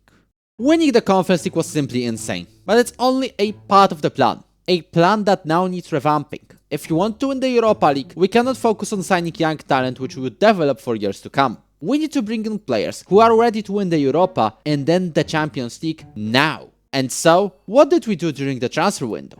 Mainly dodging every single club from a top 5 league because they all tried to buy out our entire squad. But what about the deals that were actually done? First, let's cover the departures. Before the Conference League winning season had even ended, Saint-Gallen bought Matthew Delpy for 2 million euros. He was a reliable winger for us, but now we have to wish him good luck on his future career. Zoran Ilic left for FC Basel for 7.75 million. But why did we sell him to the domestic rival? You have to remember that we have to take care of the Swiss league as well. Transfers like Ilic going to Basel instead of a random club in the Bundesliga can make the Swiss clubs perform better in Europe, so that the league is more reputable, so that the better players want to join us. Sindri Fredriksson went to Hamburg for 5 million and 9 more in bonuses. David Wilczek will be his teammate for a total of 11.5 million. Radenko Kukavica also left us for Barcelona for a laughable release clause of 15 million. How did I overlook this? And they also signed him only to put him on a loan list. And also Lorenz Romslo left on deadline day for 7.5 million. But who did we bring in? First is Christian Cortes, a forward who we already had on loan from Luzern. We just made the move permanent for 5.5 million. Another striker is Silvanus Ajibola, who we brought in for almost 7 million from Lecce. Then I brought in someone with experience on the top level. Before the season, we confirmed the signing of Hasan Wedjaogu, a German attacking midfielder whose contract with Borussia Dortmund was reaching its end.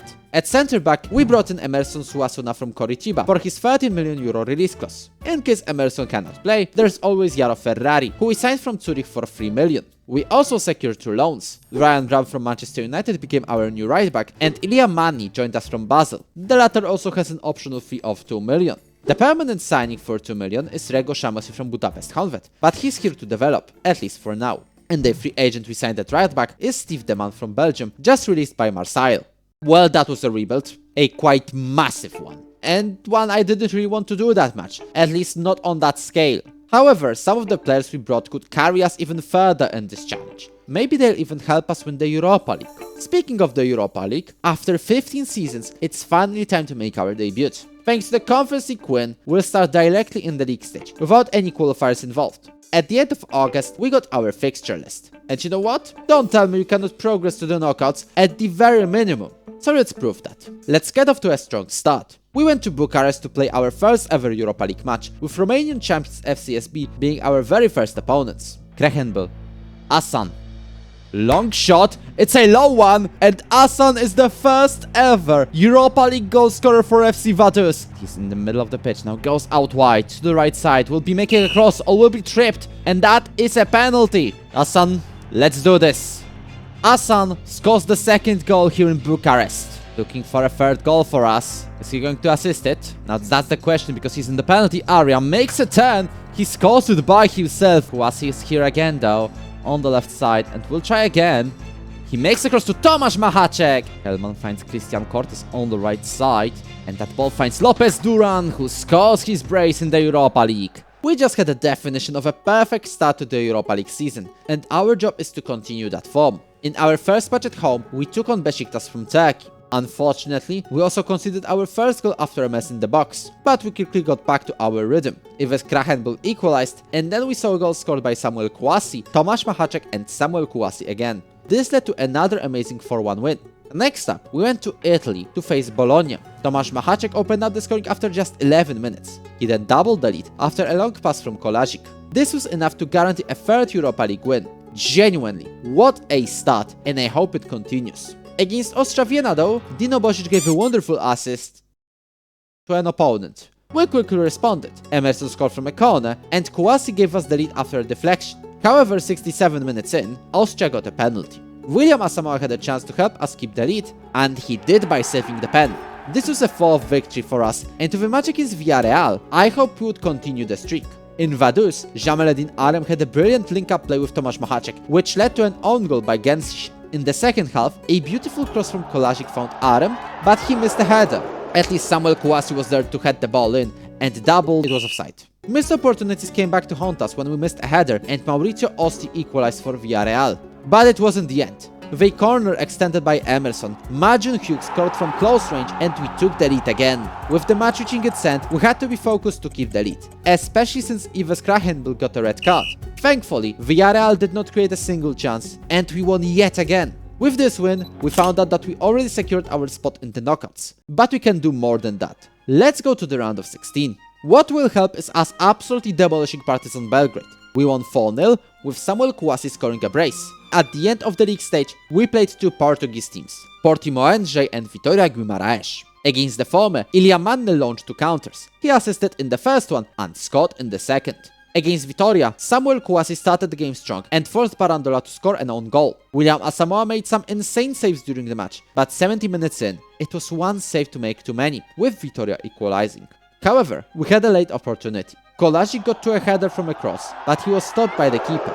However, he recycled the possession back to Joachim Dibern, who scored an absolute screamer and made us complete the unthinkable. We won against Vitória Guimarães, and this means, and I am not kidding, we won the Europa League stage. Not only that, we won 8 out of 8 games in it. But the other Swiss clubs also deserve a compliment. Basel and Luzern ended up as seeded teams in the knockout playoff round, and Young Boys Bern finished this league stage on 3rd.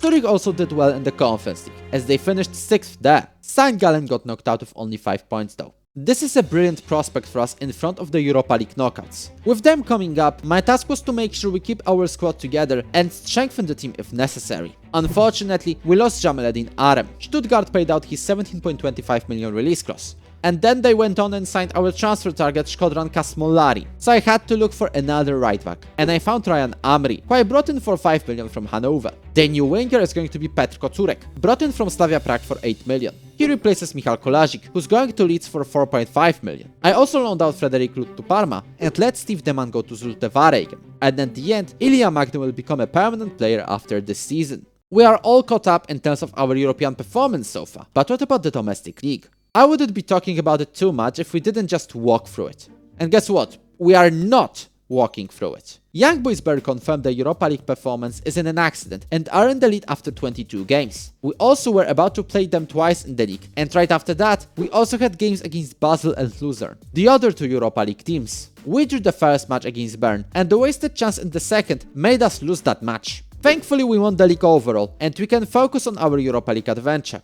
We won the league stage with a perfect record, and now it's time to continue it. In the round of 16, we're taking on AS Roma, while Basel and Young Boys take on each other in the other pairing. But at this point, we're only focused on ourselves. Simply put, can we go all the way? Kouassi gets the ball on the left side and is driving towards the penalty area, makes a shot, and we take the lead over Roma. Torres to the right side for Roma, Erman is there, Juarez, Prado has an opportunity in the penalty area and scores out of it. Back to Dibern, Mudresha, that is an absolutely abysmal loss of possession, and now Roma have a perfect chance. Prado scores the second goal. Back to Kocurek, makes a cut inside, strikes, hits the post. The ball is recycled to Majin Hyuk. Amri will have a chance to cross it again. He does so. Kotsurek, no!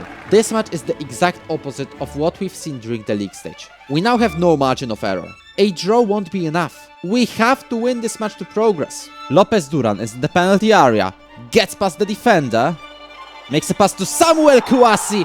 Just like in Rome, he opens up the scoring. Fantastic ball to the right side to Jurgensen, who finds Ajibola. He's got the opportunity to pass it back to the Danish man, and Marcus Jurgensen gives us the lead. Asamoah, just kick it out longer. But that's not a good decision. Prado wins the ball, is in the penalty area and equalizes the aggregate. Sends it to the Pieri. The Pieri on the left, no. And now start a counter. Kotsurek is on the left. And the Czechman has a chance to make a cross to Kouassi. 92 minutes and we still have a highlight. Kotsurek with Lopez Duran. We're passing it. Ajibola loses the header. We're way high up the pitch. Only 2 people are staying back, but of course that's the risk we're willing to take. And Telian Busman, who played for us on loan, ends our dreams. We'll have to go back to the Conference League. Heartbreak. That's the only word that can describe this aggregate. We won the league stage, only to stupidly get knocked out before the quarter-final. With this loss, we're back to square one. We have to start over from the first qualifying round of the Conference League. You already know how the challenge goes at this stage, so we'll meet again when we'll have another chance of winning that Conference League. Welcome to the Philips-Stadion in Eindhoven, where a Conference League final is about to begin. This time around, FSV Mainz are the last hurdle before going back to the Europa League. But we skipped quite a bit, didn't we? So I guess, let's recap the updates to our squad and let's have a look at our journey back to the final. I brought in a selection of players who will or are ready for the Europa and maybe even the Champions League. Those players are Ademar Alcanfor from Young Boys, Jan Zachel from Zlin, Kevin de Meuron from Young Boys, Tobias Nikolai Langfjord from Bodo Glimt, Rasmus Zinkernagel from Nordsjælland, and Eloni David Janas from Leipzig. But the sad news is, Samuel Kouassi, our star striker, had a 45 million euro offer from Bayer Leverkusen accepted by the board, and so he became their new player. As Samuel Draogu decided not to bother with Conference League football and straight up retired. Ives Krechenbühl now plays for Celta Vigo, and Jaro Ferrari went to Girona. We also sold Rego Shamosi to Olympique Lyon, but he's here until the end of the season, thanks to Olympique loaning Rego back to us. The Swiss League was a breeze compared to some previous seasons. We won it with 96 points, but it still wasn't enough for our own record points tally of 97. So let's move on to the Conference League. Despite winning all 6 games in the league stage, we did not win it. Vitoria Guimaraes scored 1 more goal, and that was enough. We then went through to the round of 16 with a 5-1 win and a 2-1 loss to Shamrock Rovers. In the quarter-final, we played Napoli, and Christian Cortes had the audacity to score this. Well, there's a long ball through, and oh my God, an insane goal! But this aggregate still went to the penalty shootout, in which William Asamoah saved the deciding penalty to send us to the semi-final against Thun, the surprise team of the Swiss League this season. Away from home, we won 2-0. In Vaduz, despite a huge advantage, we still could not score and drew 0-0. But that was still enough to go to the Conference League final against Mainz, who defeated Bohemians, Legia Warsaw and Varaždin. You've all caught up now, so let's win the Conference League for the second time. Mahacek makes a pass to de Meuron, who makes a pass to Ajibola, and clearly it was offside. Mahacek, hopefully Ajibola is not offside this time around because he's on a 1v1 and this time he scores in our penalty area and gets past to Asuna. Thankfully Niederman has missed. We did just enough to win the Conference League for the second time. We're back to Europa League, and this time we're coming back with a desire to win it all. The first step is completed again, and I hope we'll never come back to this competition. We're back in the Europa League, and our only intention is to win it. I genuinely think we're 1, maybe 2 transfers away from even completing the entire challenge. So let's prove that it's exactly the case. I only made 2 transfers this window. To be exact, I found Fabian Aravena from Chile, who joined us for 1.6 million. I also wanted to sign Mikko Jussila from Bochum. The problem is, he chose Bournemouth. So the other transfer I made is a 10 million euro deal for Jan Zeletka from Slavia Prague. The 2 players that left their club were Jan Zachel, on loan at Malmö, and Ademar Alcanfor, who left for 600,000 for Basel. That's it. We did not do any more business. So let's begin our second attempt at the Europa League. We're starting directly in the league stage, and in it, again, we will start with a match against FCSB. Other than that, the list of opponents is fairly balanced, with the likes of FC Köln, Villarreal or Sturm Graz coming up. Last time out, we won the Europa League stage, So the question is, can we do it again? A win, preferably a massive one in Bucharest, will be a strong indicator of our ambitions. Makes a pass to Lopez Duran, back to Mudresha. We need someone to make a strike, and it hits the crossbar, but Tomasz Machacek scores it and opens up the scoring. However, it still goes to VAR, and the referee will check it if it's offside. And unfortunately it is. Lopez. A terrible pass, and now we have to defend from a counter from FCSB. Suciu is there up front, and unfortunately he's the one to score. Mudresha, Lut, great pass to Koturek, great header. Are you serious, Iliamani? Okay, that was not what I was expecting at all. And if this isn't just an unlucky defeat, I'm not sure we'll even advance to the knockouts. By the way, I hosted a friendly against FCSB during the international break, and we won that 3-1. In the second match, we took on Slavia Prague. Slavia Prague wanted to defeat us in a similar fashion to FCSB, but they missed this. But then they scored, and genuinely, I don't know what's going on. Last time in the Europa League, we won all 8 games in the league stage. Our squad isn't any weaker compared to that time, yet we're about to lose our second match in a row. And yes, we only drew Slavia Prague after a penalty. I was genuinely concerned about our performance against Keln, because the game crashed. Thankfully, we did not lose pretty much any progress. To make me worry even more, Keln players started by hitting the post. However, there was nothing to worry about in this game, because in the second half, we scored 6 past the German team to win our first Europa League match this season. Now that's the Vaduz team I want to keep watching, not the one that just drew 1-0 to Standard Liège. So when we played Villarreal, I had every right to be concerned about the result. So in pure Football Manager fashion, we scored 3 in 21 minutes, ending this match with a 3-1 win. And the game crashed again! And because of that we lost 3-0. Genuinely, what is this? Can we at least win something for once? I have every valid reason to just reload and enforce the 3-1 win. And I had even more reason to reload when we scored 3 past Ajax in just 12 minutes, only to lose 6-3. Great, I had enough of this challenge. I'm calling it they're angry at me. You know what this means. The final 2 games of the league stage, against Sturm Graz and Lyon, are crucial. We have to win them both if we even want to have a chance of going to the knockouts. Tomasz Machacek started the scoring against Sturm Graz, but as usual he was offside. Then he scored again, and you guessed it, he was offside again. Unlike Tomasz, Graz's Christian Weiss knew how to position himself in front of goal, and scored 3 to break our hearts. Tomasz Machacek scored a consolation, but it was just that. It was well and truly over. We're out of the Europa League in the league stage. Wait. Despite only collecting 5 points in 7 games, we're still only 1 point behind the playoff qualification. We still could somehow make it to the knockouts. But if, and only if, we win against Lyon in the final match day and 3 of the teams ahead of us step up, I'll make it very clear. We have to perform a miracle. Bule is in the area, thankfully Pichirilo, who replaces Asamoah, who is injured today, catches the ball easily. It's not looking good, brilliant cross. And after a series of rebounds it finds the net. Gets past the defender. Machacek gets to the ball. He's been offside way too many times in this challenge. And I can see lone players celebrating, so that's offside. For yet another time. Ortez gets past the defender. Can he do something out of this? Can he? Does give an assist to Magny. Magny. It's a goal. Tell me it's a goal. Nothing. I have nothing to say. I didn't want to celebrate a goal because I knew it was going off. We're out in the lead stage. And then we have to go all over again. By the way, we won the Swiss League quite easily, but it doesn't really matter. We're back to square one again. We're in the Conference League final again. This time we're taking on Valencia in the London Olympic Stadium. But yet again, we went straight to the final? I guess I'll cover everything that happened in between. The players are let go, or was forced to do so by the board, which was the case for Jan Zelenka and Tobias Langfjord, were Fabian Aravena, Jan Zachel, Emerson Suasuna, Juan Lopez Duran, Frederic Lut, and Iliamani. Rasmus Zinkernagel is also about to play his last game for us. After the season, he's moving to Real Zaragoza for 35 million. But who did I bring in? In the winter, during which we were still in the Europa League, we welcomed Bruno Laule from Lazan Sport and Skender Ramadani from SK Brun. The players that left were Silvanus Ajibola to Saudi Arabia and Kristen Hellman to Cagliari. And during the 90th season, the players that joined were Nick Brofer at right back from PSV Eindhoven, Erik Dierdal at centre midfield from Bodo Glimt, Peter Jurgensen, a free agent just released by Monaco, Lumir Valenta from Pardubice, Norio Cavato from Lada Bolesław, and the player I think is our best yet, Valdo, who for some reason was a free agent.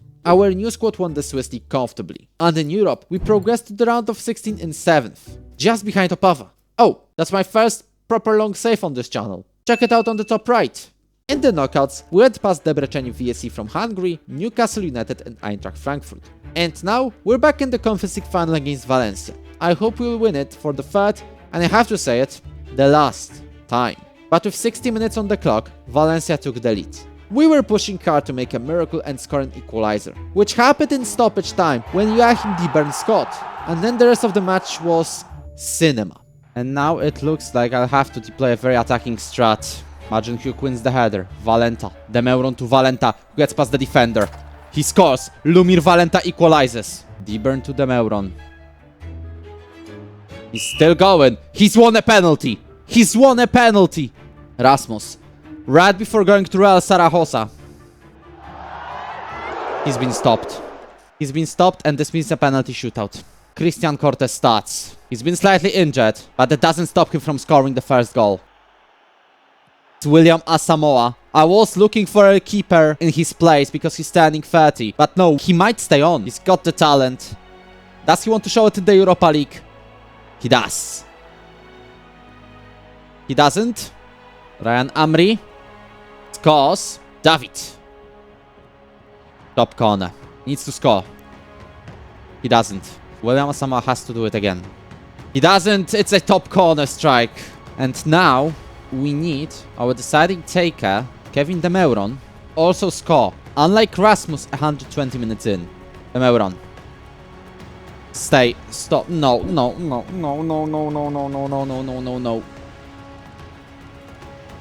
Yes! Asamoah have yet another save. Center back versus the keeper. Saved again. All we had to do is for Rasmus to score a deciding penalty. I should have moved someone else genuinely. Please. We're not watching the title celebrations. We're so close again. We're so close again and I just cannot believe it. 20 seasons. That's how long this challenge already took. This is basically way too long. And yeah, I just cut it short. We lost to Real Betis in the semi-final. I was trying out different tactics, kept upgrading the squad, kept dodging the offers from the top teams, and getting our club to tons of debt. Genuinely, I think we've hit the glass ceiling and just cannot progress anymore.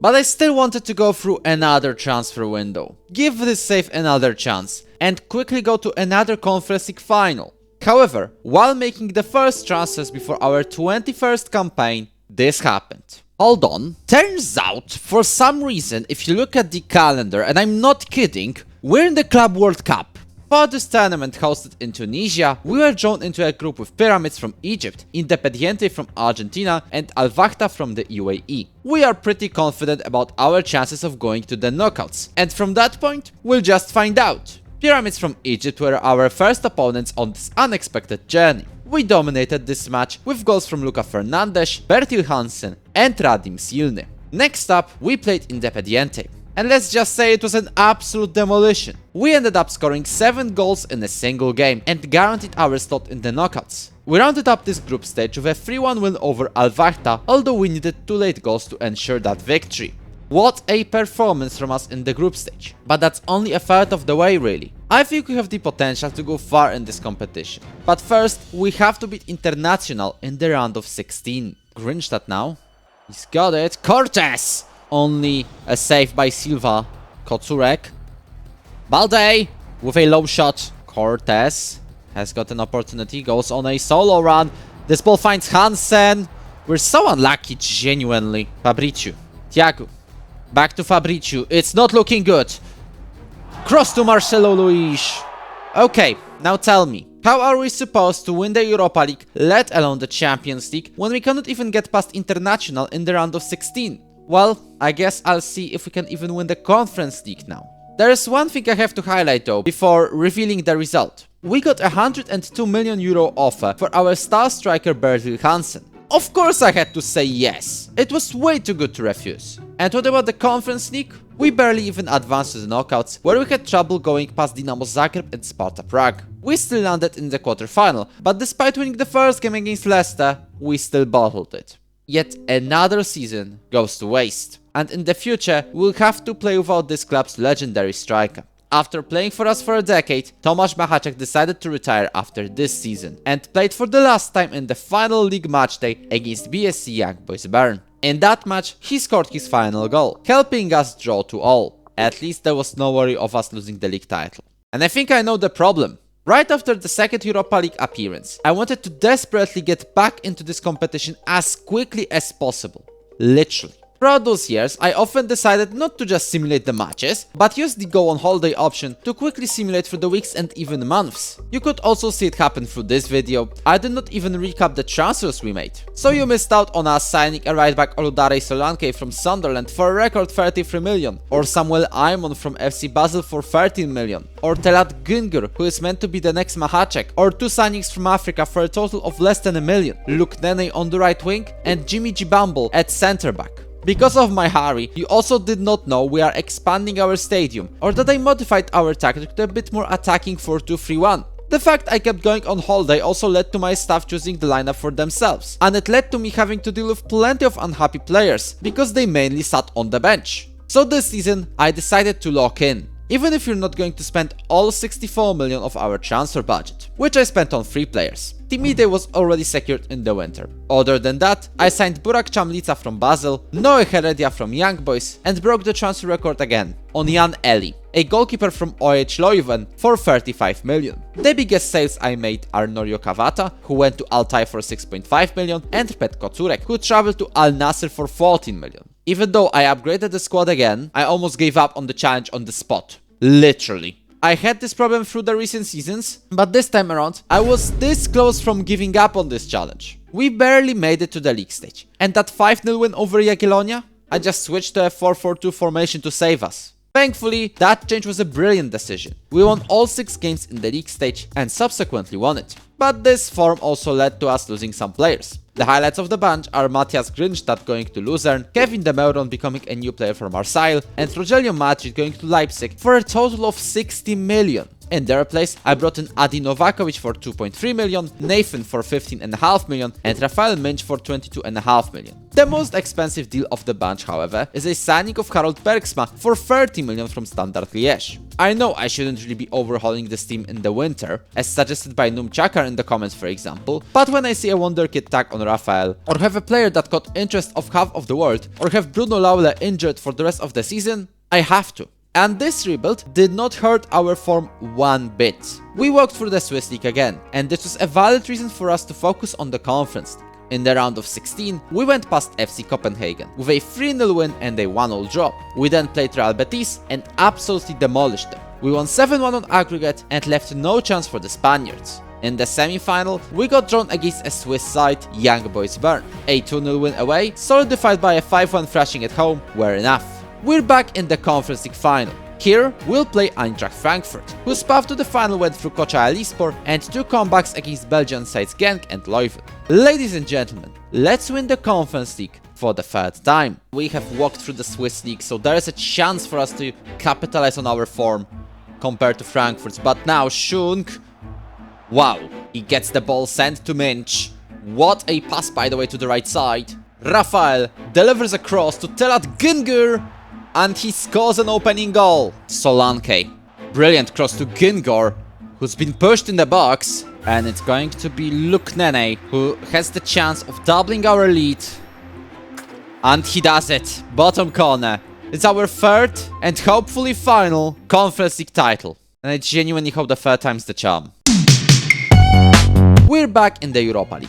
This is our 3rd time here, and I hope you'll finally win it and qualify for the big stage. After 5 long seasons, the squad finally feels ready to take on the challenge of going to the Champions League. There are players who I think are already good enough to win the whole thing, such as Jan Eli on goal, Oludare Solanke at right back, or Rafael Minch on the wing. But I still had to use 30 million available in our transfer budget to make this team complete. The players who left us: Issouf Balde went to Luzern for 6.5 million, Libor Horak signed for Angers for 18 million, Dag Dalsenk went to Middlesbrough for 4 million, and I was also forced to let Luke Nene go to Eintracht Frankfurt for a total of 53 million. And who did I bring in? Barnabas Kania from Ferencvaros joined as a backup keeper. Then we have 2 new central midfielders, Dragan Grujic from Dinamo Zagreb and Gerson from Internacional. I also brought in Rasmus Abrahamsen from Brøndby at centre back, and the final signing is Frederik Overgaard, who came from from Midtjylland for a total of 15 million. And with a team that's that tiny bit stronger, we're ready to take on the Europa League, which gave us quite contrasting fixtures. We will play teams such as Shamrock Rovers or Čukarički Stankom, but also there is Chelsea and Manchester United on this list. And we'll start this Europa League campaign against the Blues, and somehow we're called the slight favorites. We pass to Novakovic to Overgaard. He finds Valdo, but I think the Brazilian was offside, because it is indeed disallowed. Can we find an opener before halftime? Minch to Valdo.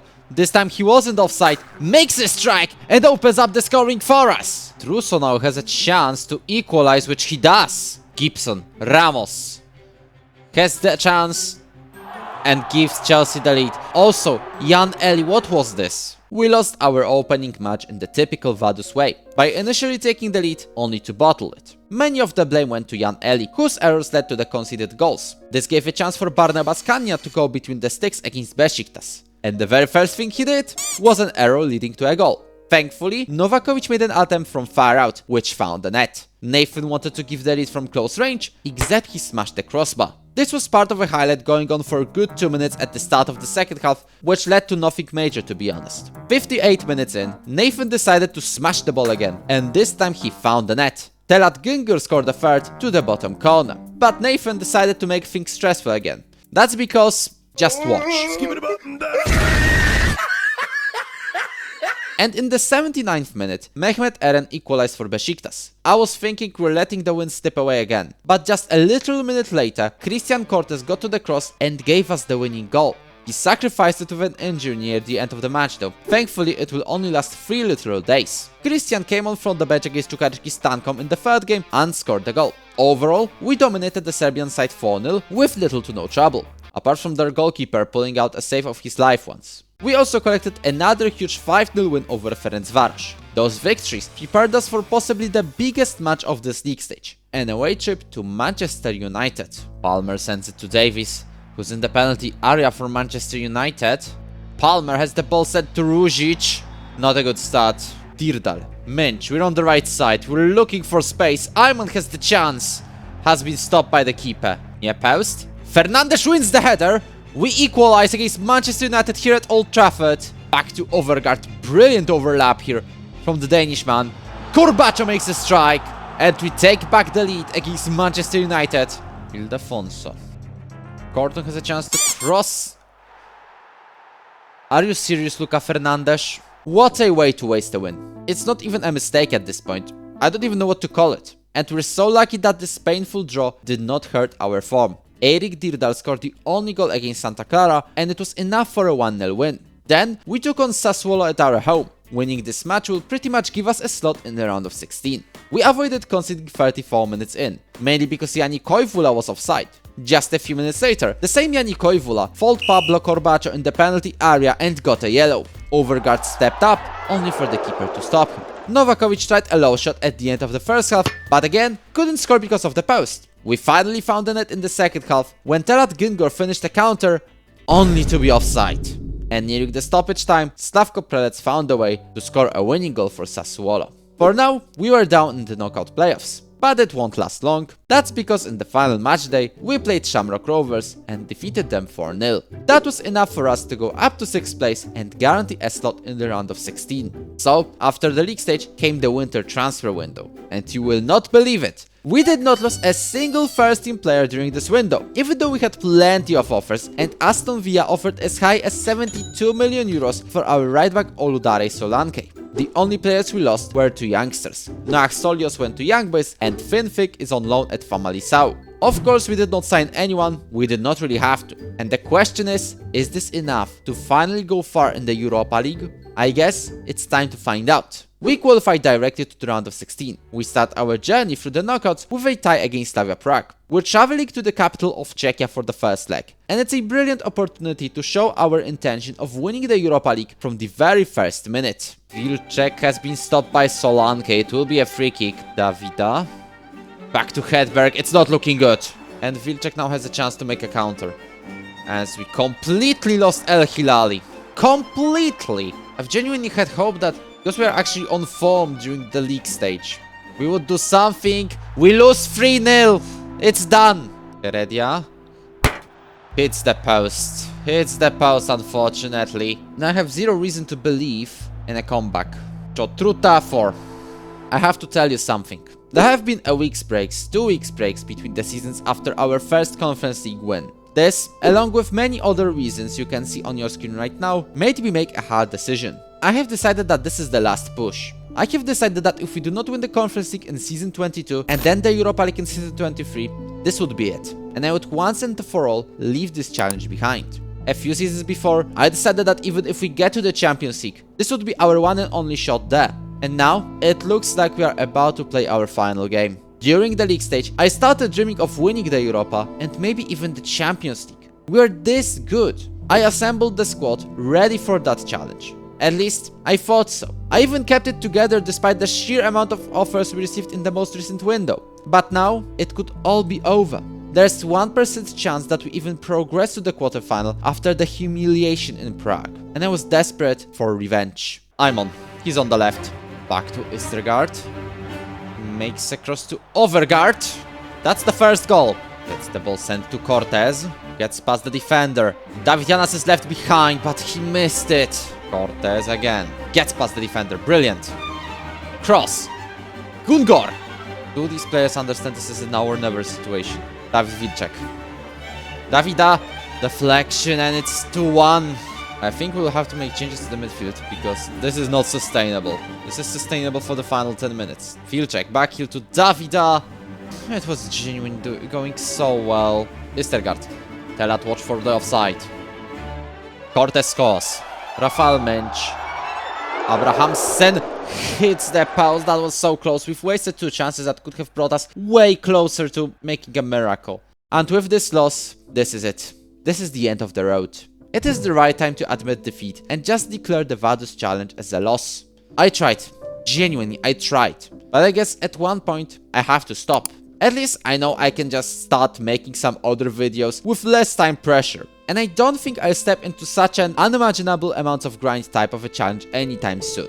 I'm probably foreshadowing a Youth Academy challenge in Kyrgyzstan or something in FM27. Oh, no, I'm not, by the way. So I guess, thank you for watching this Vaduz challenge. It was a fun journey, and it's a shame it won't get the ending it potentially deserved. What I'm going to do, however, is to leave a chance to complete this mission to you. You can now take over this Vaduz challenge, and maybe you will be the one to lead Vaduz to Champions League glory. I chose 4 different checkpoints for you. The one after we got promoted, the one after the first league win, the first Conference League win, and this very last season. Everything is available on Patreon, and the link to it is in the description if you'd like to check it out. Once again, thank you for watching the Vaduz challenge. I hope you will like and subscribe, and I will see you in the next video.